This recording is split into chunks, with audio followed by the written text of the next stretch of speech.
The Jake Asman Show will begin shortly.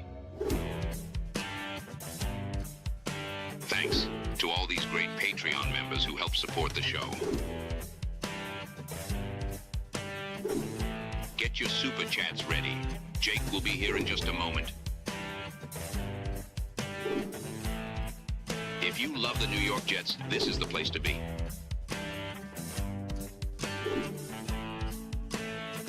And now, the Jake Asman Show. What will the New York Jets do in free agency when it begins tomorrow at noon Eastern? We have the latest reports to break down and discuss. Nick Faria will join us. It's the Jake Asman Show, live on a Sunday. Let's hit it and get it started. Wish you could have been a Jet, Fernando. Let's see what happens. What's your message to the Jet fans in New York? Jets, Jets. A new chapter for the Jets has started. Aaron Glenn and Darren Muji are tasked with shaping the future of this franchise. Will they be the ones to finally get it right? We will be here for every step of the journey on the Jake Asman Show, breaking down all the storylines, every game, and everything in between. Please subscribe and hit the like button below. Super chats, baby. Cut the line. The Jake Asman Show starts right now. Here we go, Jet fans. Welcome in, everybody. Hit the like button. Make sure you're subscribed to the channel.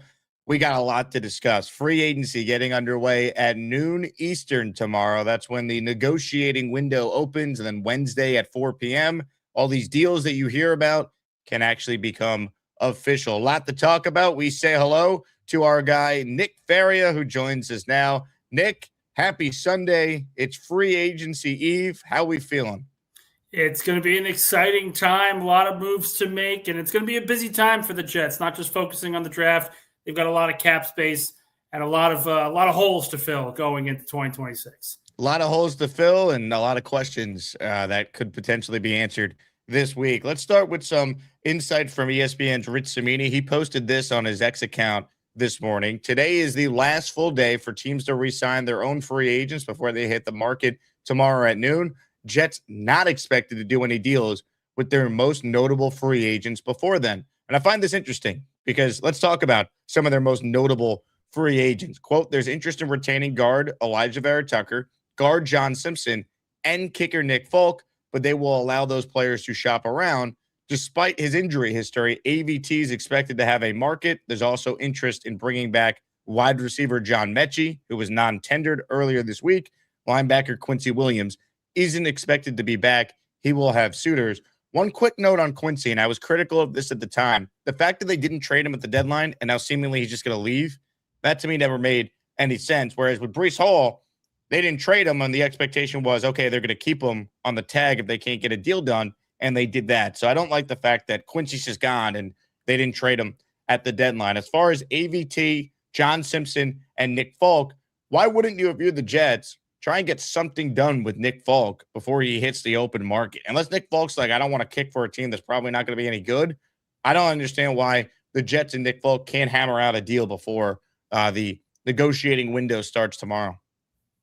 Yeah, listen, it makes sense what you're saying about Nick Folk, but I will say that the market for kickers can be robust. You look at the contract extension that the 49ers just gave their own kicker. Folk has been more consistent over the last couple of years, so he could be looking for something like that. The Jets may just simply say, we can find another kicker that's good, probably for half that cost. Not saying it's right, not saying it's wrong, but they may be looking at the numbers game and saying, we don't want to pay a kicker, $5-7 million going into next season. As for Vera-Tucker, Simpson, the conversations have always been simple. They're going to let him hit free agency. They're going to let him see their market. Elijah Vera-Tucker, to me, is an interesting case because when he's healthy, he is one of the better guards in football. But the problem is he's had season-ending injuries for multiple years now. So there is a concern about a potential long-term deal. I would expect that if he's going to hit the open market, it would be for something along the lines of a 1-year prove-it deal, heavy incentive base, but somewhere along the base salary around $13 to $14 million.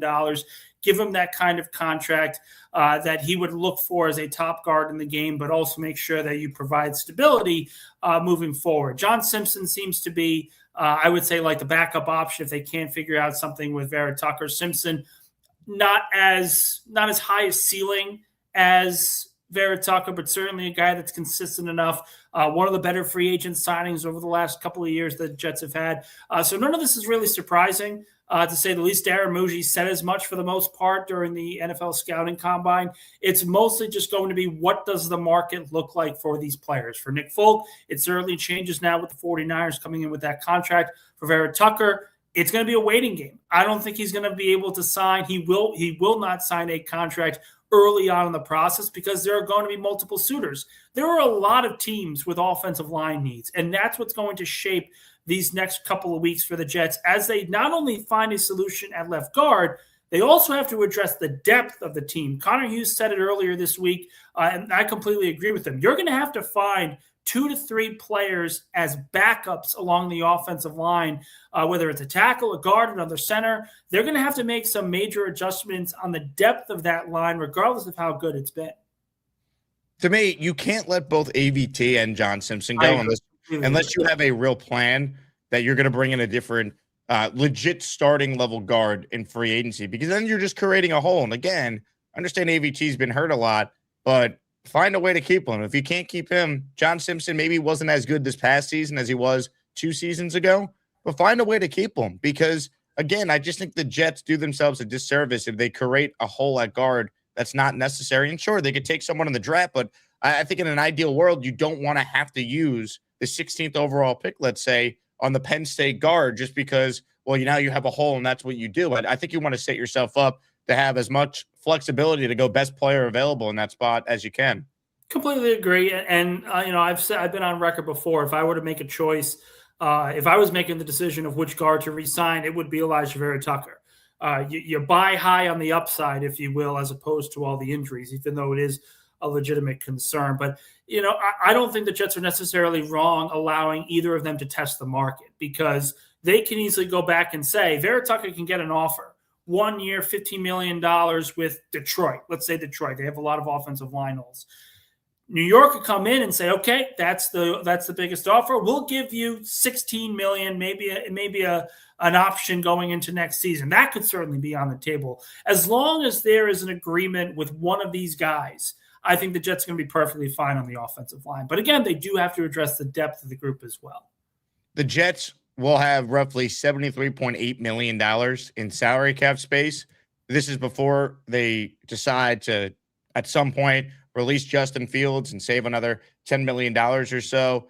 And there's ways that they really wanted to for them to add more money. So they have a lot of mechanisms to increase salary cap space. I'm just fascinated by what the approach is going to be. Are they going to go out there and are they trying to find like the big splash? Are they trying to spread the money around? They have to fill a lot of holes.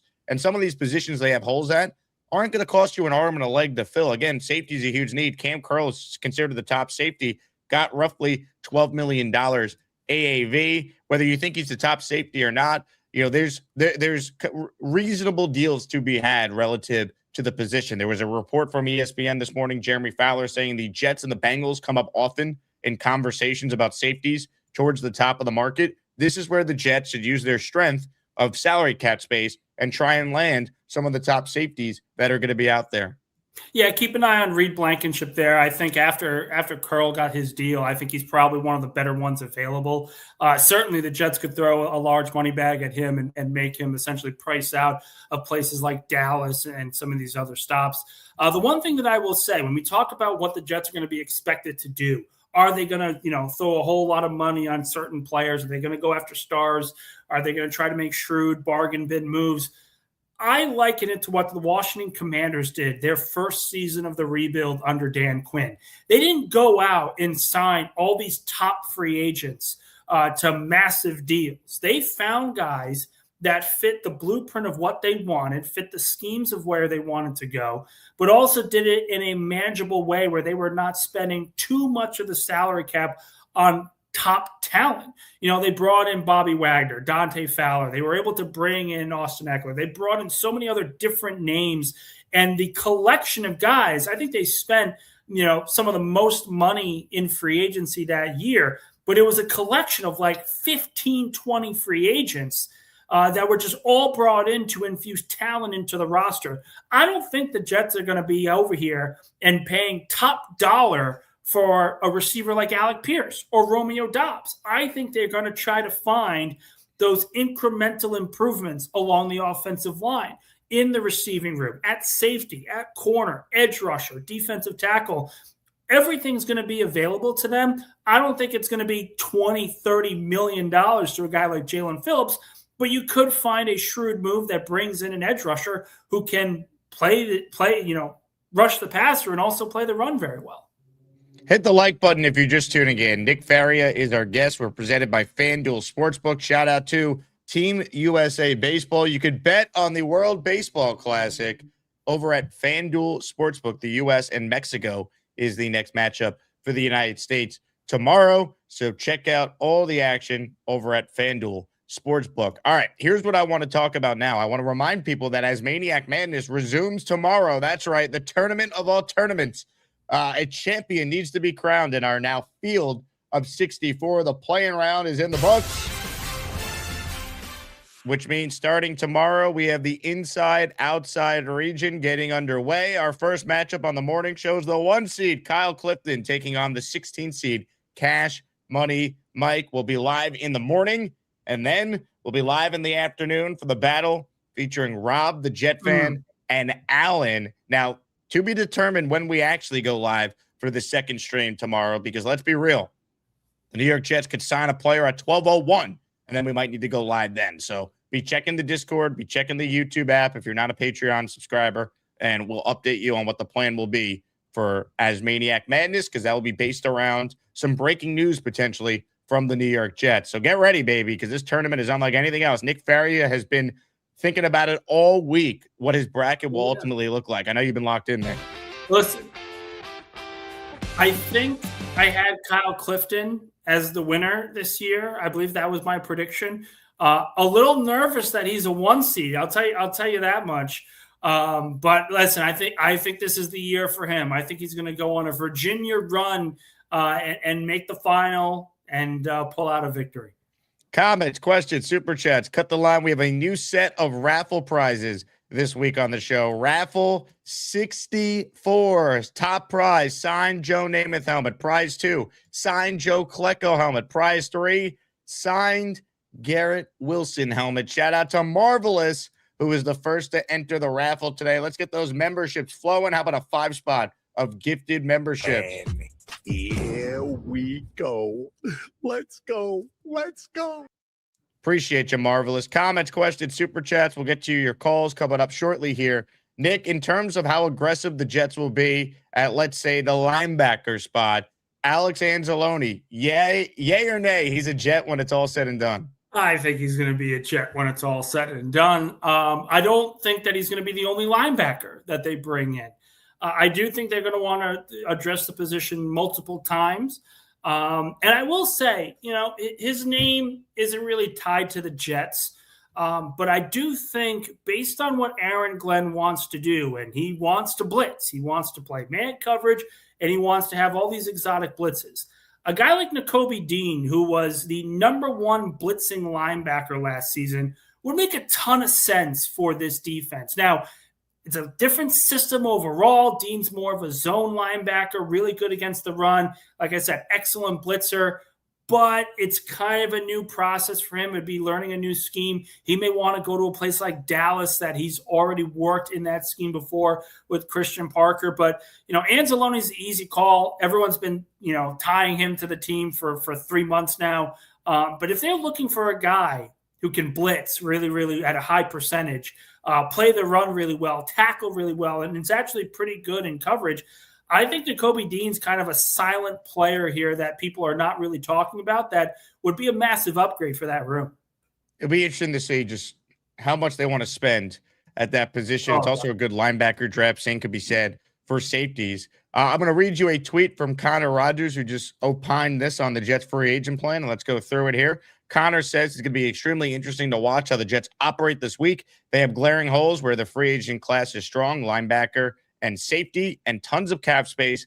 I think they need to be extremely careful with offensive line. Locking yourself into having to take one at 16 or 33 is something we've seen too often. Don't need to go crazy, but obviously Glenn/Muji can't operate like 2027 is a guarantee for them. Need significant improvement this year for them to be given a chance to use all of that 2027 draft capital. And there's like a fine line between looking to the future, understanding that the Jets are equipped to dominate the 2027 offseason with cap space and 3 first-rounders, while at the same time, the coaching staff is not secure in their jobs if they don't win enough games. Maybe the front office isn't either, but I tend to lean with Muji being here and Glenn not if I had to make a guess. So I think it's important for the roster to be upgraded so Glenn could potentially use his superpower of calling the defense, and Frank Reich could fix the offense enough where they're actually here for a year 3. Tough to prognosticate what exactly that means, but I agree with Connor. There is some sort of balance where you have to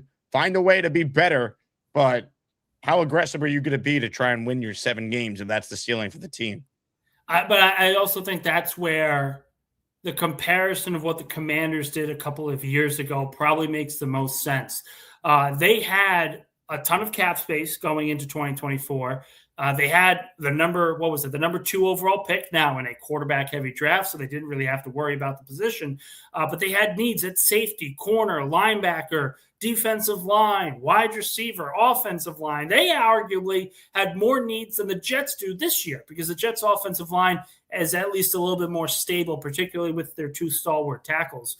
But the way that I see it, as long as they are, I would say, passively aggressive. It seems like an oxymoron to say, but what I mean by that is not spending stupid money where you're dropping $30 to $40 million on 1 or 2 players, but bring in a collection of 3 or 4 players that cost maybe a total of $20, $25 million.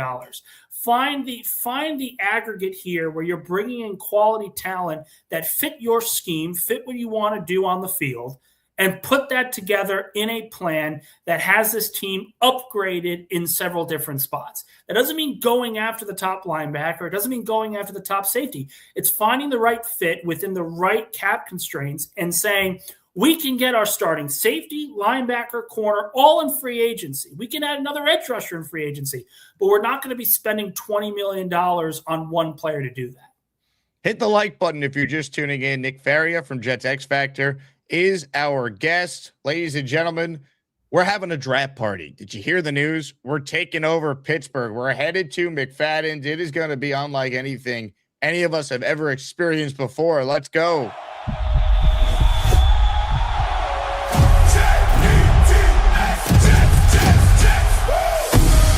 Draft Day 2026 live from Pittsburgh. Jets Nation on the clock. Gang Green take Fat McFadden's. Day and night draft party, hosted by the Jay Gasner Show. Thursday, April 23rd, doors open at noon. Let's go! Yeah!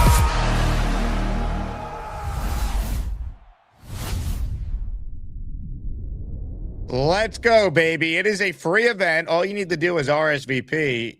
To attend the draft, it's free. You can get your tickets right through the NFL, and then you can hang out with us all day long at McFadden's in Pittsburgh. Doors open at noon. We'll be there all day. I'll be doing a live show during the day. I'll be doing a live show after the Jets make their picks the night of the draft. So join us in Pittsburgh because it is going to be a fun time if you're a fan of the New York Jets. With that, let's open it up to some of your calls. First up today is Paul Faz. What's up, Paul?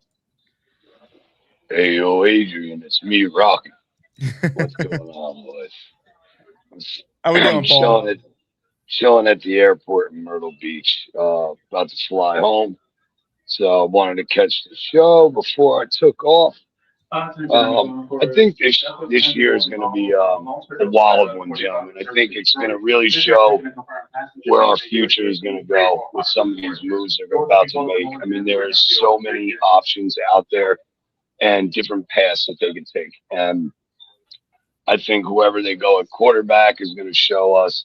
It's going to tip our cap a little to where they're going to actually draft the quarterback this year and what their plans are for next year.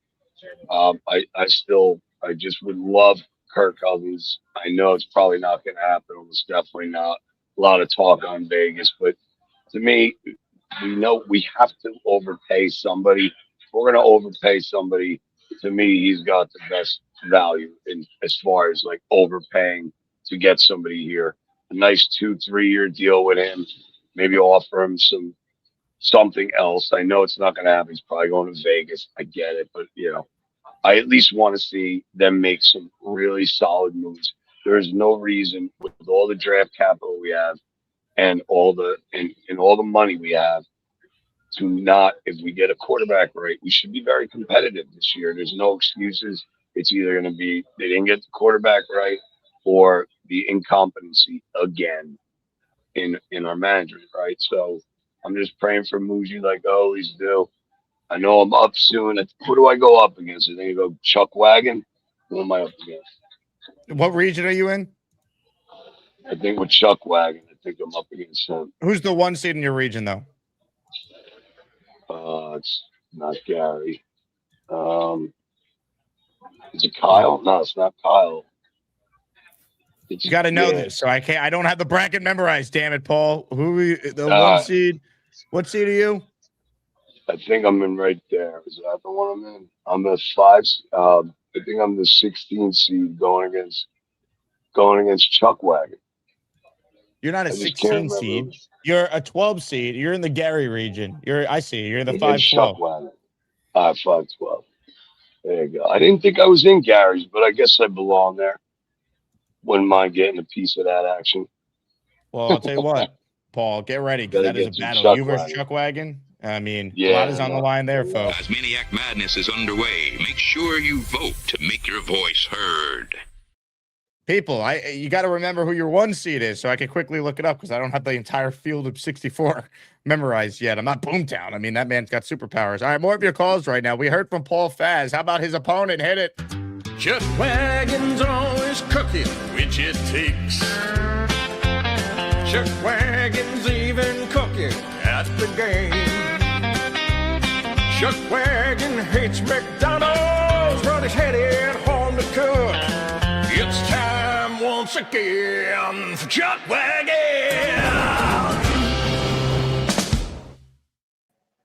Hey, Nick. Hey, Jake.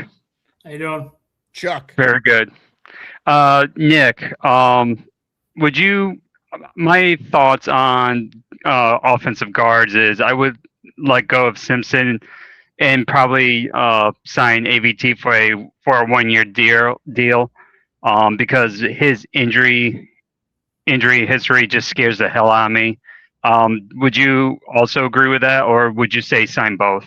No, I completely agree. I would want a cheaper option to back up Elijah Vera Tucker because I think Simpson's probably going to get somewhere between $5 to $6 million per year, maybe another 2-year deal, kind of the same deal he got in New York just a couple seasons ago. So I think AVT, you buy on the upside for a 1-year, completely agree, prove it deal. And then you go out in free agency and you find a couple cheaper options, some veteran options, people who have starting experience that know how to play on the offensive line. Now, I know Jake's theory is do not touch the guard at 16, but if he's there, if the best guard is there at 16, would you pull the trigger or would you go wide receiver? No, that's assuming we don't have Simpson and we don't have AVT. Say we don't have either one. Well, I would assume by then the Jets will have signed a free agent guard. I don't think they're going to walk into the draft with a glaring need like that. I think they're going to address these positions accordingly over the next month and a half. And I still wouldn't take the guard, quite frankly. I don't think there's a guard that's like Quentin Nelson. And if that's the case, I'm not taking a guard in the first round. I do think wide receiver is probably the push that I would go in. If the Jets fall in love with Ty Simpson, then you go and get him if he's available. But that's only if you fall in love with him. That's not me saying that they should take him. It's based on what Darren Muji and the scouts and everyone else has agreed with. If the quarterback's there and you really like him, you take him. If not, you get the best players around a future quarterback, and that centers around the wide receiver position. Now, my question with Alex Anzalone, is he really worth the noise, or is it only because he has a history with AG, with the two of them? Is he really that good, or is it because one of the positions that were the worst for the Jets last season was linebacker? Is it because, our linebacking depth is so poor that basically we'll take anybody with a name? Yeah, listen, I'll say this about Anzalone. First off, he's a solid player. He's always been a solid NFL player. That's number one. So he's deserving of a spot on an NFL roster. Aaron Glenn, I think, made a lot of mistakes last season. I think we all can agree on that. But the two major mistakes that he made, number one, with his coaching staff, he didn't fully address the glaring need of experience along the offensive side of the ball, and it was very apparent from the get-go. But number two, he didn't bring in guys that he knew in Detroit. He didn't bring in Detroit players. You see a lot of times successful coaches and successful defensive coaches specifically, they bring in guys and coaches and players from their prior stop to sort of help with the maturation process of what kind of defense they want to run, what kind of culture they want to build. The Jets didn't really do that last year. This year would be the correction for that. You're already seeing that correction a little bit with the hiring of Seth Ryan, bringing in Frank Reich, bringing in guys that he's known before from his days in Detroit and New Orleans. Now it's time to bring in the players that kind of fit that mold. So it's kind of two-pronged with Anzalone. It's one, that he's a good player, and he will be a serviceable addition to a defense that is just devoid of talent. But it's also a guy who understands what Aaron Glenn wants to do on the defensive side of the ball and can provide a leadership-style experience the Jets did not have last season. Just don't let go of the rope. Now, my last question would be, because DJ Moore was just traded from the Bears to the Bills, does that mean the Jets will probably go maybe defense in the first round, or maybe even the first three picks go, all defense, maybe edge, linebacker, safety, and cornerback, something like that? Wait a second. What does DJ Moore being traded have to do with the Jets? No, for defense, because I was thinking DJ Moore is a top 15 wide receiver. The Jets may, do have holes at cornerback and safety, maybe get more back end players and not maybe get an offensive player than they normally would have. But why would DJ Moore being traded impact the Jets' thought process whatsoever with their draft selections? I'm just saying, because of a top tier, I'm listing Moore as a top tier 15 wide receiver. Right. Maybe they're thinking, I'm just saying, maybe they think, they have to go now, maybe switch up their thought process. You think DJ Moore, who's a good player at this stage of his career, is going to alter the Jets draft process because they're trying to compete directly with the Bills? It was just a question I was asking Nick. Chuck, I will say the only thing that Moore will affect is if the Jets want to acquire a receiver on the open market, whether it be via trade or signing. A guy like Brian Thomas, I know his name has been hovering around Twitter a little bit. I don't think Thomas is going to get a second-round pick, kind of like what DJ Moore had. All it does, the Moore trade just sets the market for what a receiver is going to go this offseason. A veteran receiver is going to go. It has no impact on the Jets talk process, Chuck. It's not going to affect the draft. All I will say is this, going off the second part of the question, I don't think they're going to go defense early on. They're going to. Okay. I think they're going to split the needs considerably, simply because there are positions. The way the draft is going to fall, I think you're going to see a lot of defensive players drafted early, and that's going to push some of these receivers into the teens. The concern that I have is the trade of Max Crosby to the Ravens, because now the Raiders, who need wide receiver help and are expected to draft Fernando Mendoza, now they're going to potentially jump the Jets for a receiver, whether it's Mekhi Lemon or Tyson or whoever it is. So if you're the Jets, you are hoping your pick at 2, which is everyone still expects, it's Arvell Reese, begins a run of defensive players. And if that happens, that's great news, because that's going to push some of these receivers into the teens and will allow at least one of them to be available when the Jets make their pick at 16. So you're saying for this draft compared to other years, most recently, this is more defense heavy for top tier players? Talent-wise, yes, I think the Jets, I don't think they're just going to target one side of the ball in the draft. I think they're going to try to spread out some of these selections, whether it's receiver at 16, quarterback at 33, corner at 44, whatever it ends up being. I think they try to split that up at least early on in the draft. Okay. I think they're going BPA. I don't think they're going to have maybe But I giving think them that's too the way much the credit. board's going to fall for them too, Jake. Like if you think about it in the way of where teams the biggest needs are and where the best players are, they're on the defensive side of the ball this year. It's just a matter of fact. Ohio State was unbelievable. They could have 4 defensive players go in the top 10. That's insane, incredible. We haven't really seen that in NFL history. And then you have other players, David Bailey, these guys, Ruben Bain, maybe he drops, but you don't know at this point. And all that's going to do is just push these offensive guys into the later portions of the draft. And that should be great news for the Jets. Yeah, I just think ultimately they're not going to have an obvious hole. So it's not going to be able. You're not going to be able to telegraph what their pick would be at 16 and 33. Now, if they let AVT and Simpson go and don't replace them, well, then get ready for a guard at pick 16 or pick 33. But I think Muji's smart enough to not do that. So we'll see how free agency plays out. But they have needs everywhere, so they just could sign hopefully players. I think their best bet to improve their team is to spend in free agency on fixing their defense. I don't think, to Chuck Wagon's original point, anything the Bills do is going to impact the Jets' thought process. The Jets won 3 games. They're not worried about the Bills. They're worried about just getting better on their own. They're not good enough to be able to strategically make moves to deal with division rivals. They're not there yet. Nowhere close at this point. They've got. I completely agree. They've got to focus on themselves. Sounds good. Thank you for taking the time, and it's a little odd doing a Sunday show. So, is that headset too tight, Chuck Wagon? People don't like your takes this morning. Are you off the wagon? No. Maybe I'm a little off because it's a Sunday. I'm just not used to it. Well, why don't you, wake up a little bit? Jump up and down. Do some jumping jacks. I'm good. Thank you. All right. Thank you very much, Chuck Wagon. JETS, Jets.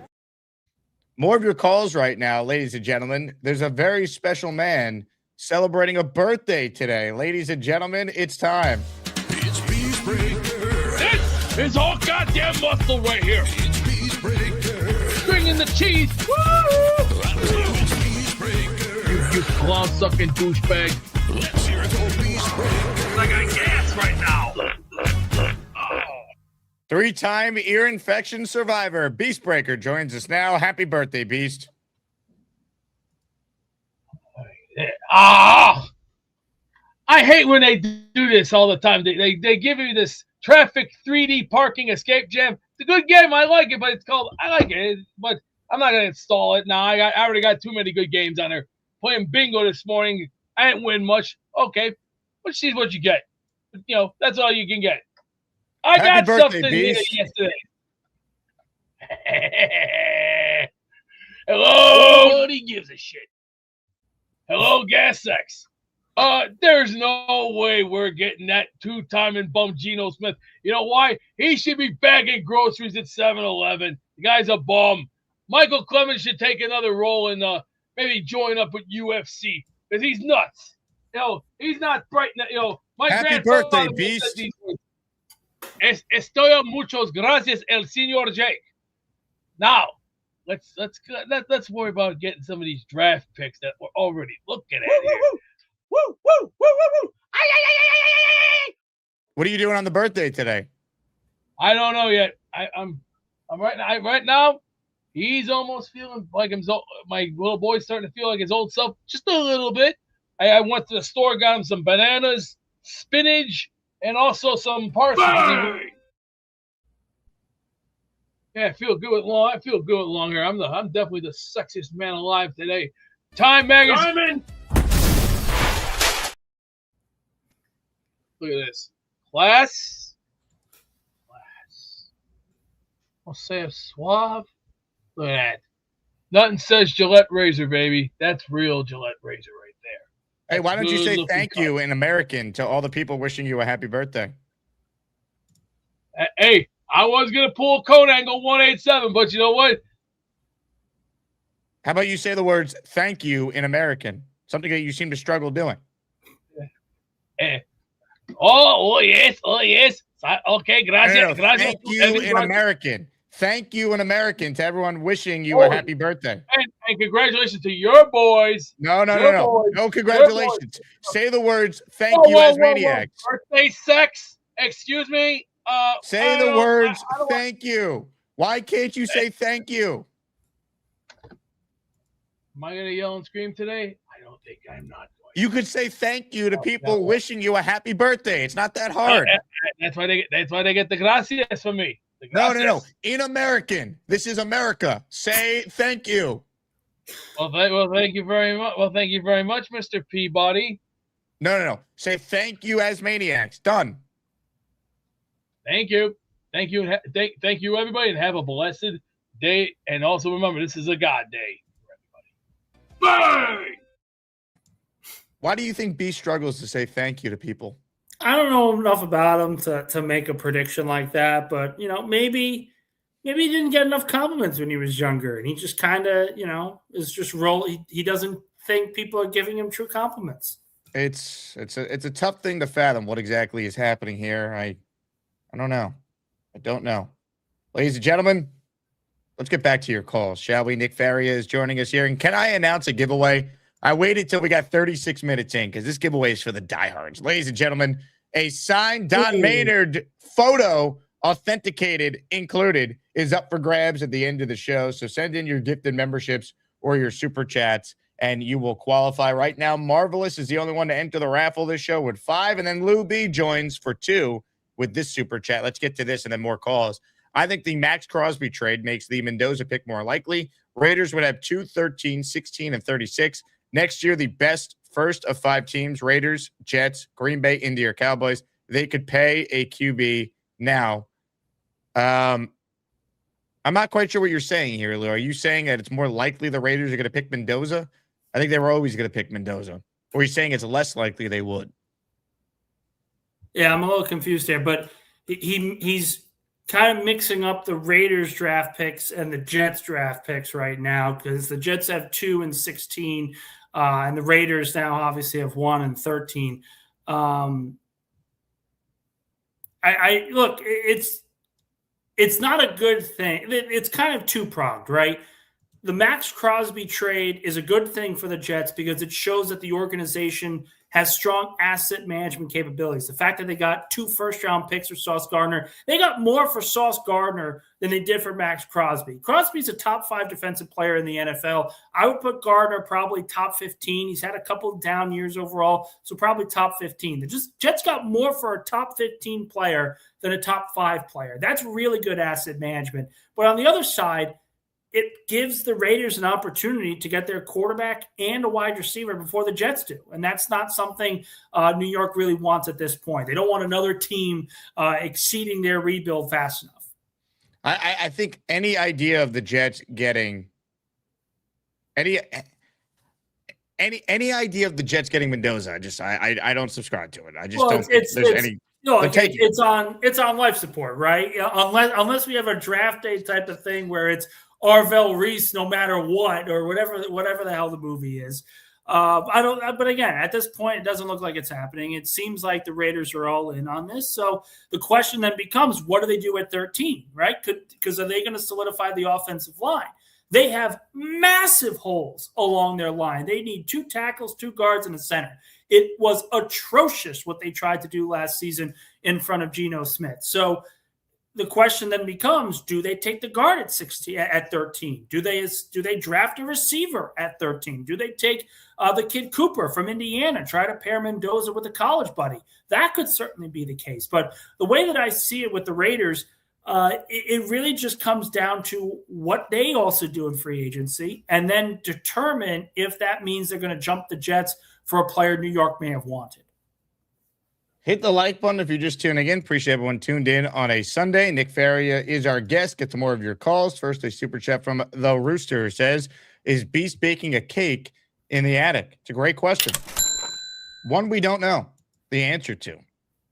I mean, we may never get an answer straight from Beast. That is unfortunately the reality that we live in with the Beast Breaker on his birthday. More of your calls right now. About Mike, he loves the Dark Knight. He's got a green pool and he jumps right in. Maybe someday he'll get a brown belt, but for now he's just that purple belt Mike. Purple belt Mike. It might be purple, but he can still kick your dirty ass. Oh, fuck. I think I figured out that super chat. I think he's saying if we trade our 2nd and 16, they would have 2, 13, 16, and next year's picks. I think that's what that super chat meant, but I could be wrong. So you're saying you wrote Raiders need assets. Yeah, they need assets, but they also just acquired assets now to build around Fernando Mendoza. Got a good, and they've got cap space too. I believe they have the most in the NFL this year. They do, by $25 million. They have plenty of resources. They need a quarterback. Again, the bottom line is you could tell teams you have all these resources, but you don't have a quarterback. What does it mean? Nothing. Without a quarterback is shit. That's the way it is. It's like having a car with no engine. Doesn't do anything. Pretty much. I mean, the Jets had some pretty good rosters the last several years. No quarterback. Didn't win anything. Tapped out at 7 wins. Yeah. So every year something crazy happens with the draft. Every single year. So I think at 12, Mekhi Lemon and Cardinal Tate will be there. And it would cost us 16 and 33 to move up. You do it? Absolutely. Absolutely. I think so too. Do you think that would be? You think that would be like reasonable for going to completely? Because you would still have a second-round pick, you would still have a high second-round pick, and you solve a major need on the roster. And the expectation, of course, is that you addressed the edge rusher hole that you have with Reese or Bailey, whoever you end up choosing. I would take that deal in a heartbeat. Go up and get your receiver if you feel that strongly about it. And I will say again, this is not me saying that the Jets will not go best player available. I think the way the board can fall is that the best player available will be a wide receiver, whether it's at 16 or whether available in a trade up to 12, as you are saying here. And then another hypothetical. Let's say they're gone and 16's on the clock. Jacksonville calls us and says, Brian Thomas for 16. Are you in or no? No, I would need more compensation than that. You don't think he's that good, though? Is that the reason why? I think he can be that good, but last year was alarming, objectively alarming for him. I've seen many receivers, or in their historical records of many receivers that have really good rookie years and then kind of trail off with a new coaching staff, and they never really find that confidence again. I would need more than just Brian Thomas if I'm trading the 16th pick. Jacksonville would probably have to give up their first if that's going to be the case, quite frankly. Wow, I didn't expect that. I'm curious, what other receivers have had that 1 year wonder and then failed out? I'm trying to think, because Brian Thomas was so good that rookie year. I felt like he was dealing with injuries or something because he was so good.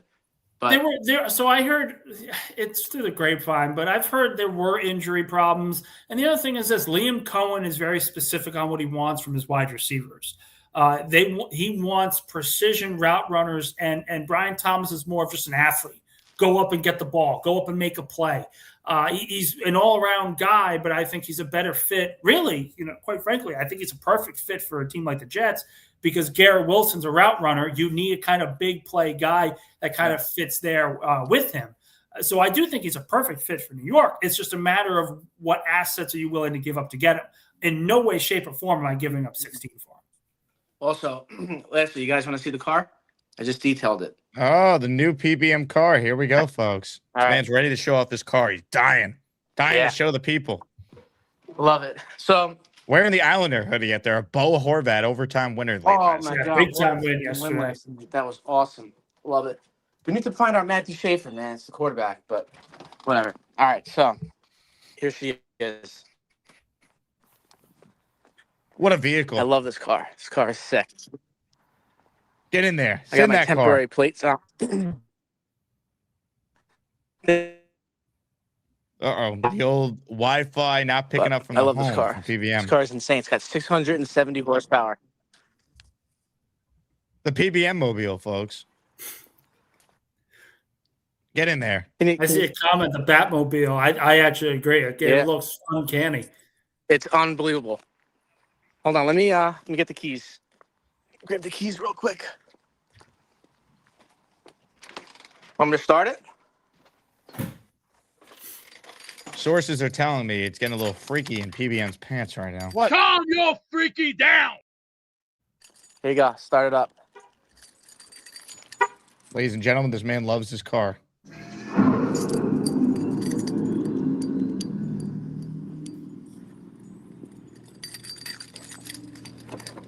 Love this thing. Look how beautiful this car is. Look at the stitching in the seat. Got the glass panoramic roof. Suede. Who do you love more, your wife or your new car? It's got every option. I love the wife more than the car.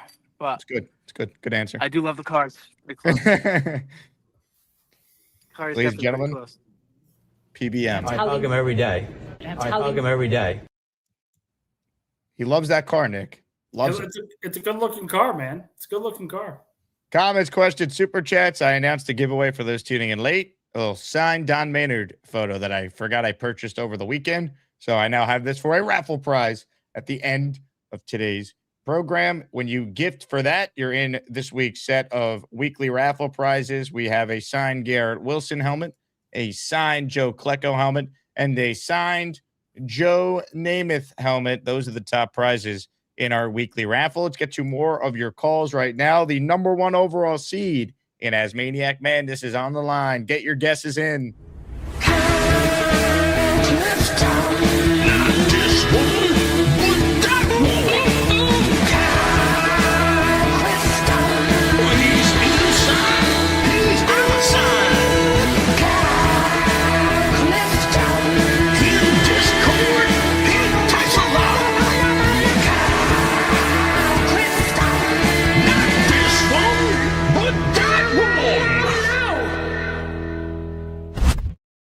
Oh, where's Kyle? There he is. Genuinely outside today. The first nice day that we've had in some time. It's gorgeous outside. I can't wait to be outside later. Yes. Actually, I'm running a little bit late to my daughter's volleyball game, so I'm going to make this quick. I didn't get a chance to stay on yesterday when we spoke on ESPN New York, Jake, about Brian Thomas and hear what your response to that would be. I had proposed 16 and maybe trading back to their pick in the second round, which I think was 52.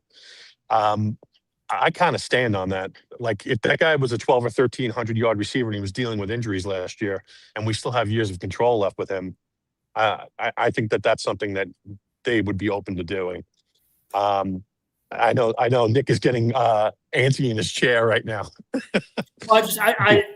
Well, I think Thomas can be a good receiver, and I think, like I said, I think he's a perfect fit for what Garrett Wilson is in this offense.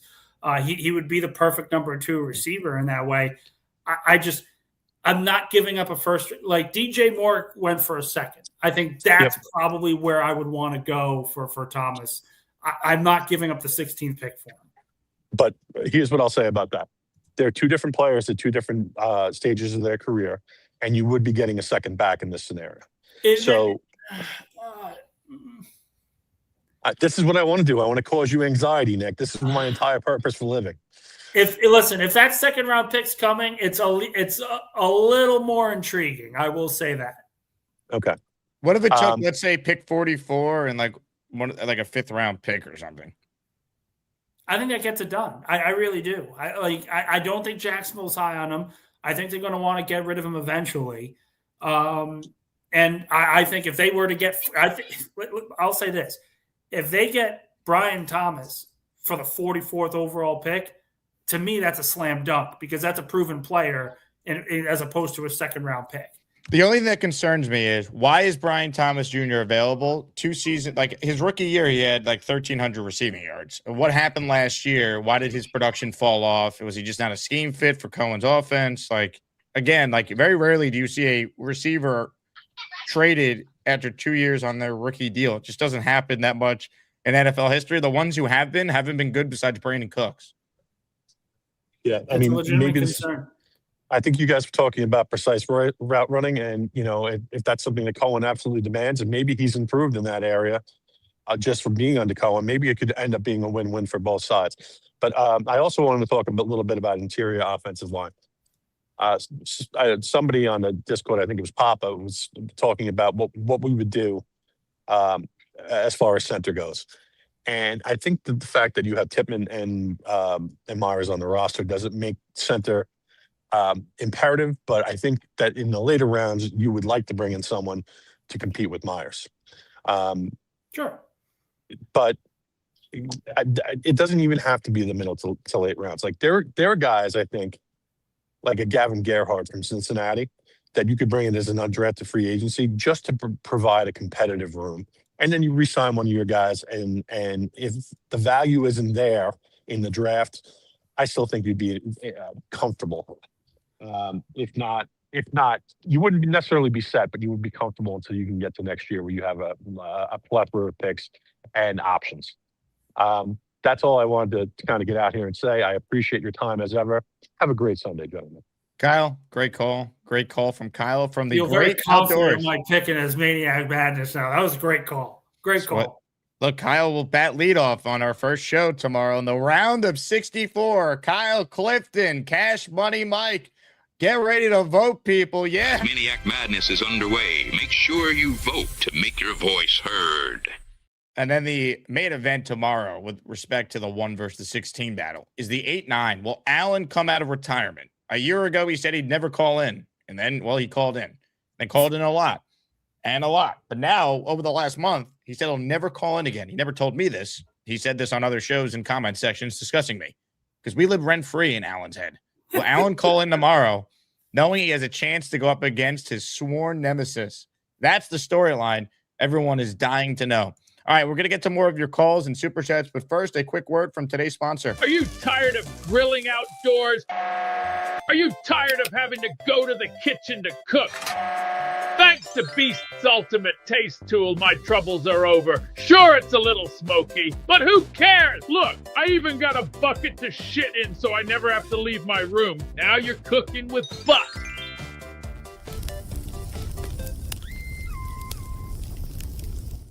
All right, we're back. Jets Worldwide, wide has gifted a channel membership. Shout out to you, Good Snowball.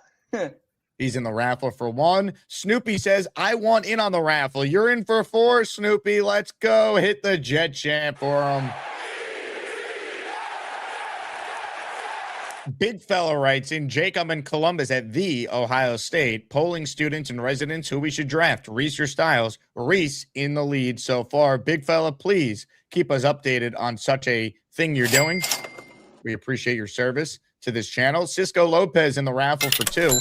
Thanks for all this great content. Unlike Beast, I could say thank you in American. Well, thank you in American to Cisco Lopez. You're in for 2. Adam is too cool, wrote in. Why was AD available? Been there, done that. With respect to AD Mitchell never had a 1,300 yards season in his rookie year. Brian Thomas is a way different conversation in terms of the type of player you think you'd be acquiring if you got him. Yeah, and the bigger question, for Mitchell is, he never made an impact in Indianapolis, a significant impact. Brian Thomas did. So the question is not, does he belong in the NFL? It's what caused the drop? What caused the production dip from his play last season? Was it just because Liam Cohen demands a different receiver, a different quality receiver? That is certainly that certainly could be the case. Comes from the Sean McVay tree. McVay is very particular in what he wants from his receivers. So I think that is certainly a possibility in that case. There are questions with both players, but Thomas has proven he belongs in the NFL far more than AD Mitchell has. Hit the like button if you guys are just tuning in. I appreciate all of you who are supporting the show. We got 345 people tuned in live, only 124 likes. So let's get those likes up. It goes a long way towards the channel continuing to grow. More of your calls right now. Southern Jet is next. What's up, Rich? Hey, good morning, guys. Good afternoon. I don't know. I'm retired. I don't know what the hell day or time it is. I'm going to bed after this, so I totally understand. Yeah. Kadarius Toney, Nick, was one of the guys that had a big rookie season and tailed off big time. Just to give a name to you. Oh, sure. There's a lot of them. I'm just saying that's one of the bigger ones. My dream on draft day is that someone locks Aaron Glenn in the broom closet, and Muji can build the team for 2027 and beyond, because I think that's what our future is. And Ty Simpson, I'm not on that bandwagon at all. He feasted and ate at the table of crap opponents at the beginning of the Alabama season, and as the competition increased down the line, he declined. I'd rather go. I want to point after this. I'd rather go Brissett, give a late pick for Brissett, another veteran minimum, and take Nussmeier, Aller, or Beck as a development dart throw, and then pin my hopes in 27. But then my last point, Nick, and then you guys can talk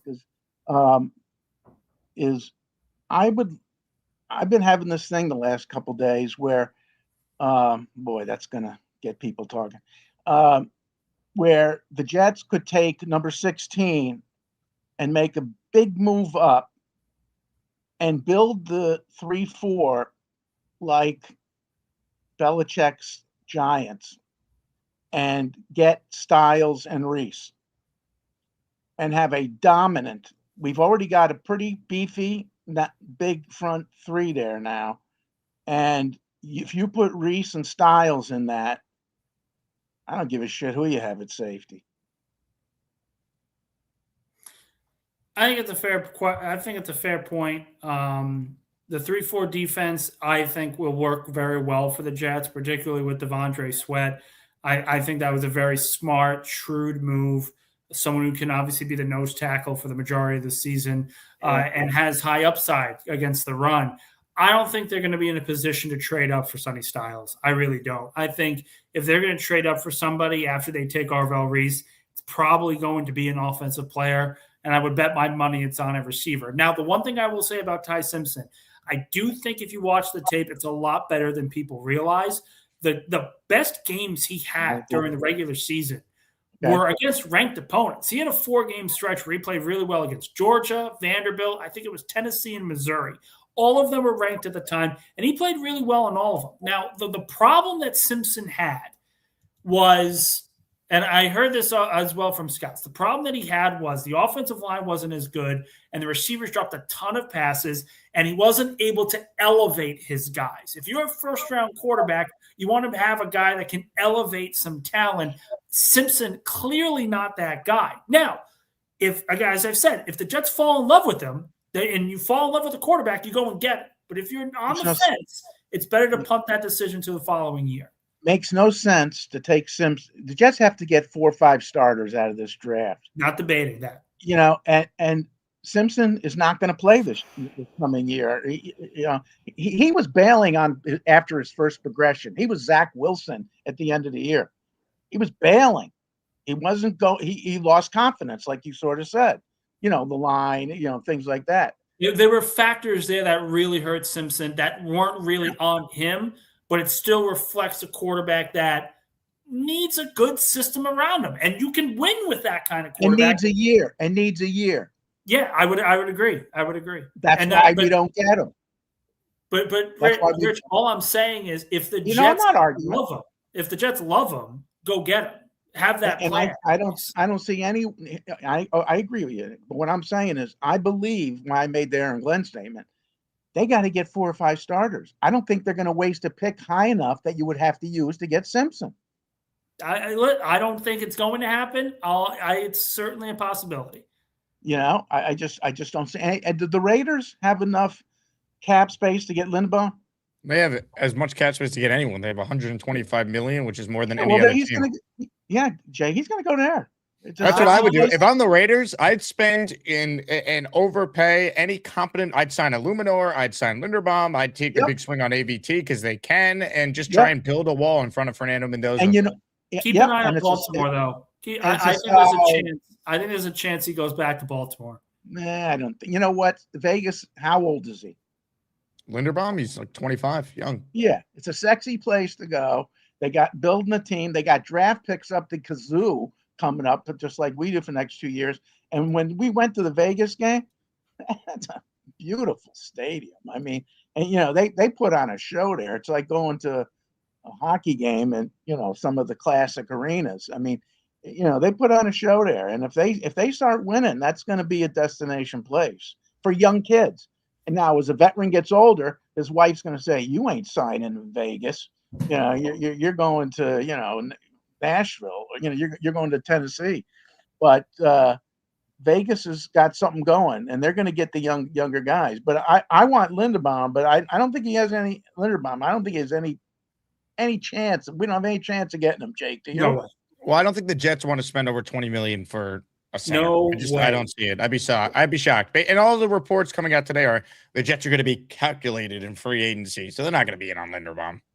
But I'm saying even if we overpay, if we offered more than anybody else did, I still say he goes to the second bidder. You know, if it's a sexy place that's winning, you know, these guys want to win. You know, winning gives you commercials.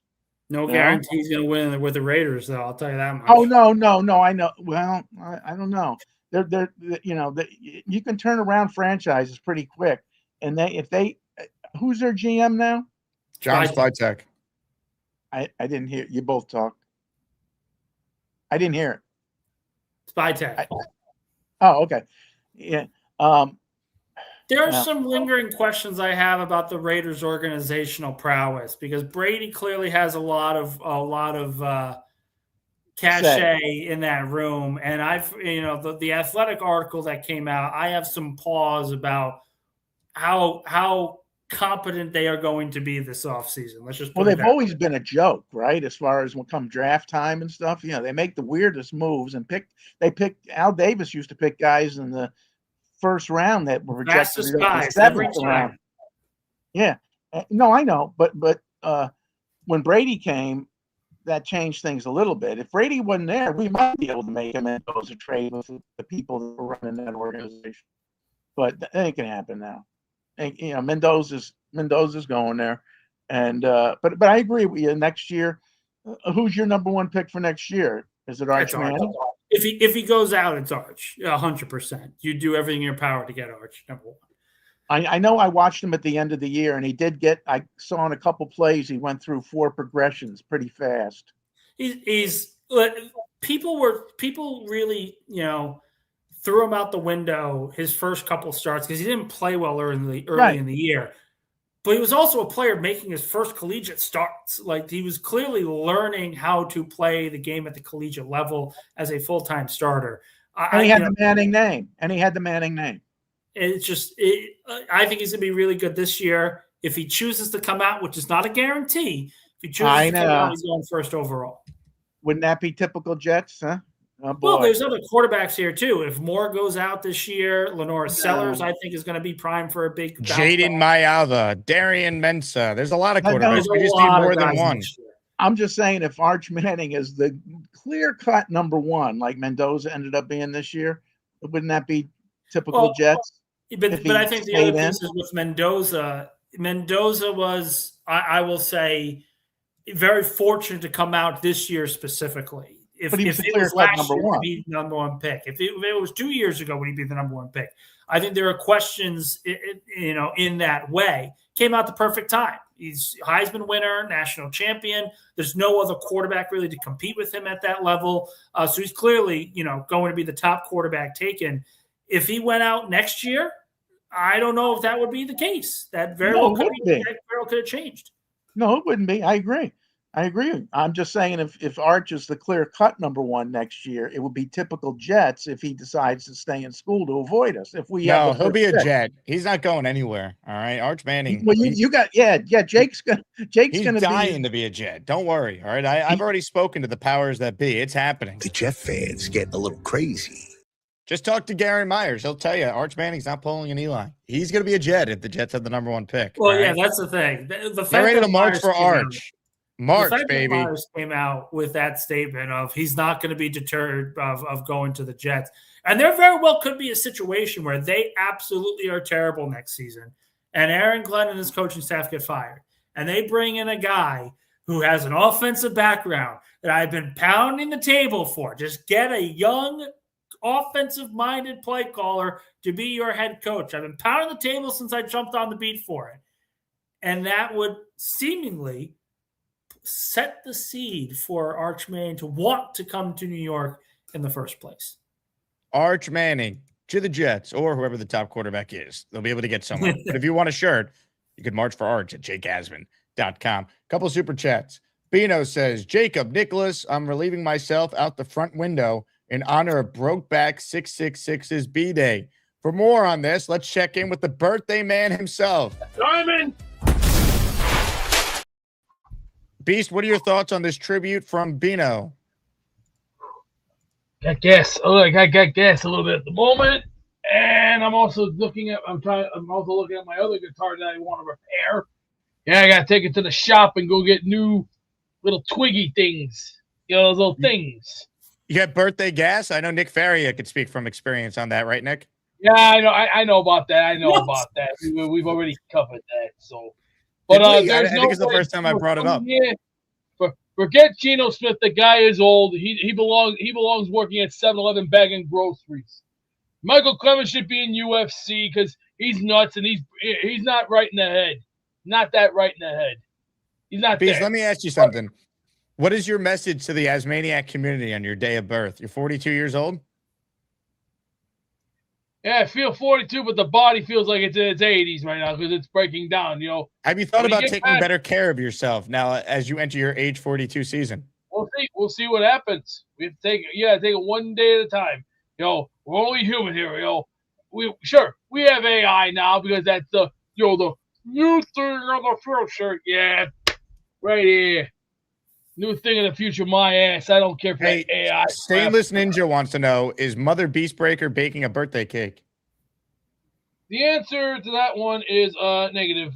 Sorry. Dylan says, Beast, you should get a job at 7-Eleven before telling people to be employed. Very, very old here. It's called once you start getting older, you gotta start start thinking about your future. That's what you gotta think about. Think about the positives in life. And Dylan Terriman writes, in Beast, you should get a job at 7-Eleven before telling people to be employed. You've been there, done that, seen, heard, lived it. I've already done enough of that. I know. Barbarossa says, your body feels awful because your diet is awful and you don't exercise. Have you thought about that as a possibility? Right. Barbarossa, you don't know two things about me, pal. Jack, that's one of them, and shit is another. That's two. That's the big two. New York Jets. So we're shit. Thank you. Except that's not the Aaron Glenn I remember. That's not him. That's a figment of my imagination. See, if Aaron Glenn was real, he'd actually be a real coach. But unfortunately, he ain't no coach. He's a spectator. And spectators don't. KJ says there's a squirrel on the back of your head. What is he, retarded? Whoa, come on, man. You think I'm funny? You think I'm smoking funny cigarettes all of a sudden? On behalf of the Jake Asman Show, we apologize for the foul language. I'm tired of games. I'm tired of the games. I'm going to say one thing. I'm going to win this goddamn tournament one way or the other. And if it comes down to me and Gary, I'm prepared to get a casket for him because I'm going to bury his deranged, crippled yellow ass and put him 6 feet under and finish the job. Because he thinks I'm taking his tax dollars for him? No, son. I pay my own taxes. Thank you very much. And I don't give a rat's ass what that clown says because that guy is one more than a clown. And you can look it up in a game of Scrabble. If it's near $1,000 where the pink square is, that's fine. If it's near a $500 shot, that's fine with me. That's fine. Everything's fine. Let's just be yourselves. Just behave yourselves and and act like immortal men. The Yankees. Hey, Beast, let's talk about the bracket for a moment here. You'll be facing Leany in the opening round. Any concern that a 16 can knock you out? I already said it before. We have to make way for the new generation. The new generation is here, and it is here. We're here to stay, and we are going to put out the old generation because it's time for it to go. We have to rise. See, it's like plants. When you put them in the garden, you gotta water them. You have to let them grow. You have to let them grow and grow and grow to the point where it's where that plant becomes something special. Bang! Any final messages to the people on your day of birth, Beast? Jesus brought me here onto this earth for one reason, one reason only: to dominate. Are attic beasts causing havoc in your home? Are they cooking hamburgers on a grill from the 1980s? Are they wasting your tax dollars on unhealthy snacks? Are attic beasts pretending to be sponsored by major companies? It's time to call the professional. If your attic's being destroyed by beasts, call 1-800-THUNDERLIPS. Thank you very much to Beast on his birthday. All right, more of your calls, unless Nick, you have something you'd like to add to that. Speechless. NYC to SRQ. It's Cash Money Mike. I'll read this real quick, then right back to your calls. Then we'll say goodbye to Nick. I'm looking forward to tomorrow, 16 versus 1. I have a tough hill to climb, but I'll try my best. Kyle Clifton is the GOAT. His TJ Jr. take was spot on. Hashtag Cash Money Mike. Mike, good luck. You got to be in it to win it, as they say. And crazy things happen in Asmaniac Madness. Mike, this is not Cash Money Mike, but just generic Mike is on the line. Hello, Mike. Hello from generic Mike. If you don't mind, I just want to share some thoughts on the quarterback situation. Please do. Okay, so I'm not understanding the hysteria amongst the quarterback candidates, and the reason being is because until you have a quarterback, you really don't have anything. Jacoby Brissett from week 6 to week 17 was in the top 5 in many of the quarterback metrics, from touchdown percentage to yards, and they were still 1-11. So I don't really care who we sign because worst comes to worst, they play terribly. Carson Wentz regresses. Or I mean, you know, like it's a win-win because either he sucks and we have a high draft pick. So I don't understand the hysteria. I think the best move would be to sign a seasoned veteran, whether it's Wentz or Smith, preferably Smith. And that says something about the state of the Jets, that we're pining for somebody like Geno Smith. But we sign a veteran. We draft a mid-round draft pick in the 4th round. Maybe we trade up to the 3rd round if we see value. And we trade for one of those backups with some upside. I've been pounding the table for Will Levis. I don't understand the Tyson Bagent love. The guy has twice as many interceptions as he has touchdowns. But no matter who we sign, I mean, nothing really matters until we hit on a quarterback. So I think we just have to take as many swings as possible. Thoughts? I don't hate your approach. Brissett and then Will Levis, I would at least see a plan. It's not going to excite anyone. I'd rather Derek Carr and Brissett and draft someone like Ty Simpson at pick 33. But again, no matter what they do, no one's going to be excited. I just think Carson Wentz as the starter, that would be an unmitigated disaster. There's just no point in even trying to convince yourself on that. Even like Geno, I could try and be like, well, you know, they could protect him. But like his last year in Seattle, he still threw a ton of interceptions. He's done 32 picks the last 2 years. And I saw a stat yesterday from Rich Samini that Geno Smith led the NFL in interceptions when guys were wide open. So it takes into account like, hey, guys are open. Your job's to deliver the ball. And he was so inaccurate last year. He led the NFL in picks by a wide margin. So the options stink. That's the reality. Yeah, and this is what I'll say, because I think there are Jets fans out there who are overreacting to the quarterback conversations because you know, there's so many people who are just adamantly against Tua Tagovailoa. There's people adamant against Kyler Murray. There's adamant against Kirk Cousins. Everyone's got a gripe with some quarterback that's been tied to the Jets. And all that proves is that's the point. That's the point. There is no good option here. All it is who the Jets want to be their starting quarterback for 2027, and that is it.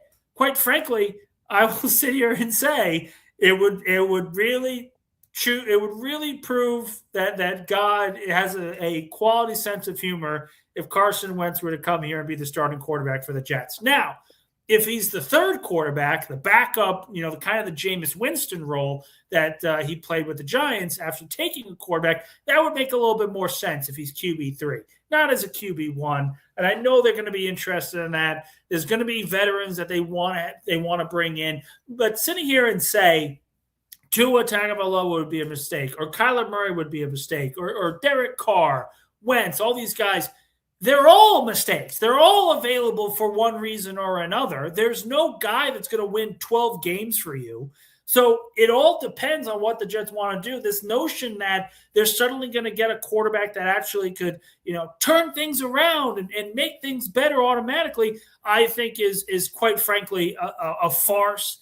And anyone who's saying that this quarterback is terrible and he should not be avoided, he should be avoided at all costs on a team that won 3 games last season, that had 6 games of under 150 passing yards, I think needs to get their head examined. This offense stunk last year. Any quarterback that's brought in would be an upgrade, but not more of an upgrade enough to really make this team into a playoff team. I think we all can agree on that at the very Yeah, we're on the same wavelength. And I'm glad you mentioned Tua because I don't get the anti-Tua hysteria. I know, what is he, 0-5 in games under 40 degrees, but we've never beat him in a cold game. So how much worse can we actually get by having him?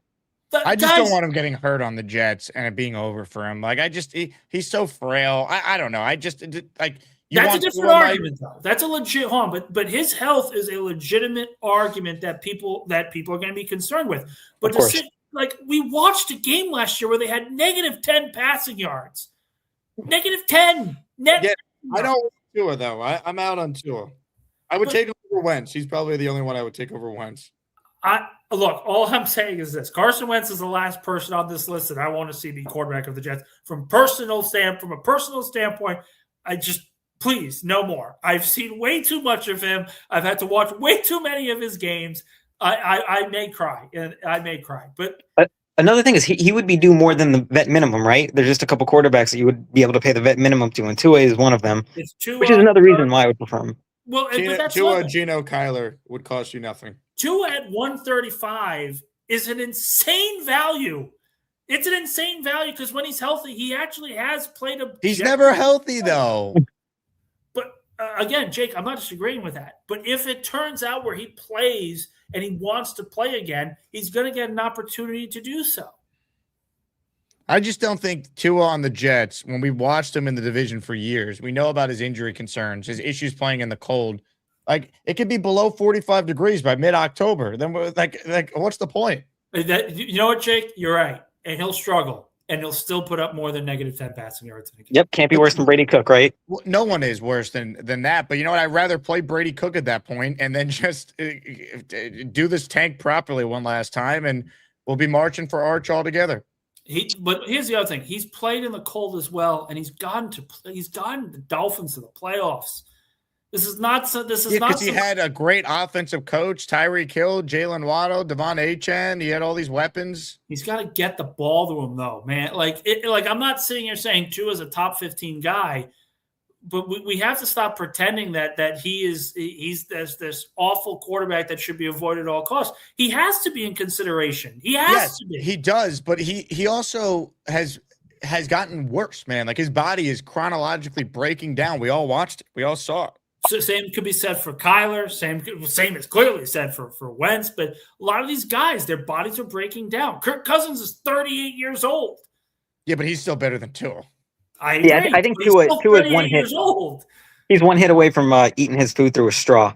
So you definitely got to have a good backup, or just make Tua the backup at that point. You know, I don't know. The more I think about it, the more Will Levis makes sense. Frank Reich is familiar with the 2023 draft class because Jamie and Sherwood for Will Levis. Will Levis is the number 2. Derek Carr is the starter. I'll draft Ty Simpson at 33. I'll put together. That's perfect, guys. This is what I'm saying. There are no good options. Carr is better than Tua.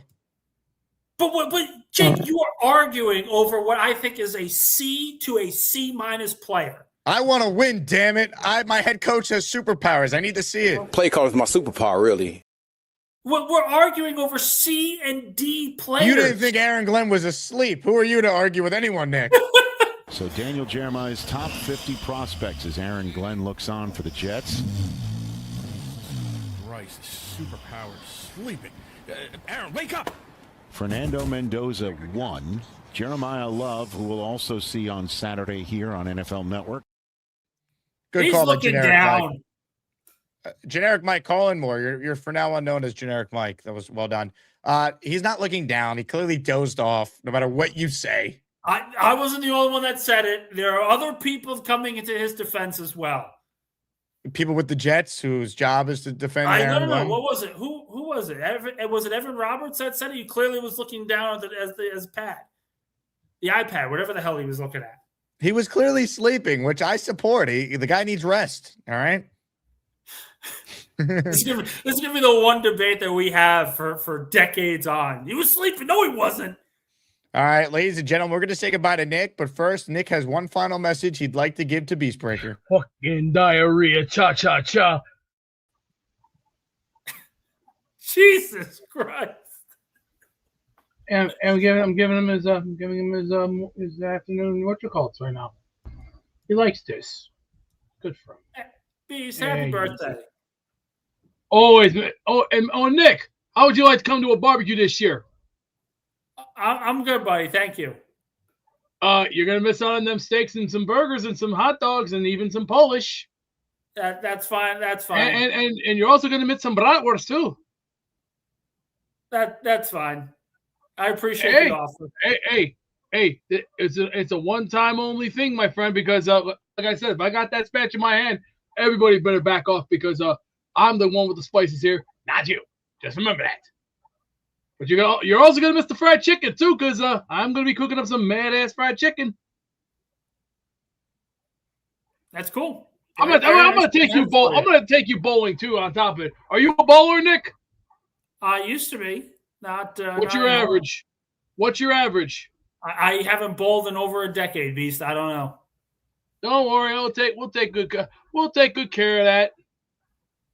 Yeah, I'm just giving him his rub of the day because he likes this rub. This is good for him. There you go, good boy. That's a good boy. Yeah.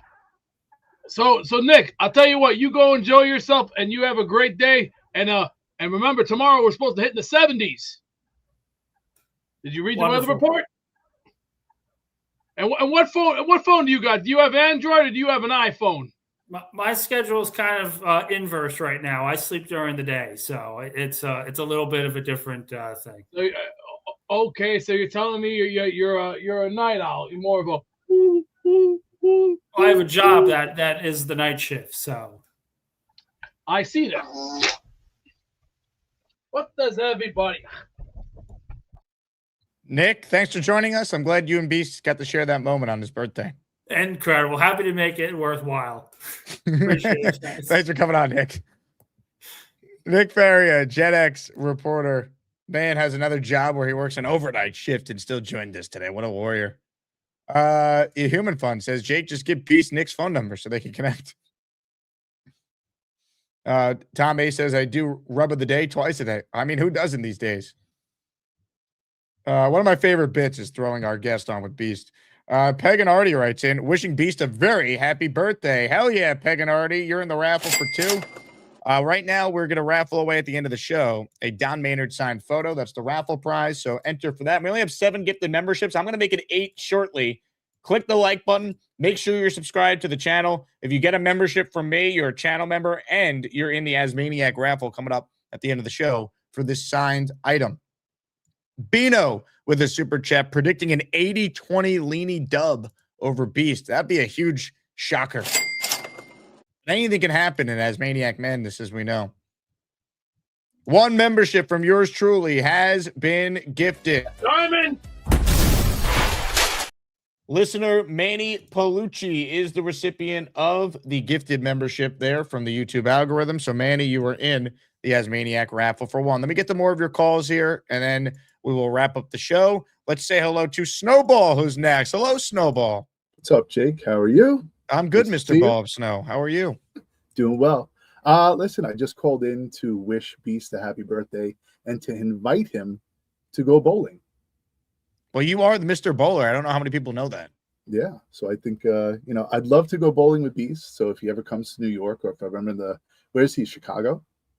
The outskirts of Chicago. The outskirts of Chicago. All right. So listen, if ever a time, I would love to go bowling with him. I saw him at the bowling alley the other day. He was actually wearing the Jets Worldwide shirt. So, yes, he was. Listen, supporting us, I'll pay for bowling. We can go out and bowl the day away. He can even bring little Joey, and we can bowl. So, woo, woo, woo, woo, woo, woo, woo. Beast, your thoughts? I just gave my little boy his exercise a couple minutes ago. He ran those stairs. Perfect. I'll tell you, he's way better than half of the Jets right now because he's a runner. He likes to run. Yeah, if you put him as full run back, you got a shot. Beast, what's the average, Beast? You got to tell me. My average is 154. 154. Now, do Yeah, you own your own do you own your own shoes? Do you have your own ball? I got a pair of my Brunswicks, but I use the green ball at the long lanes.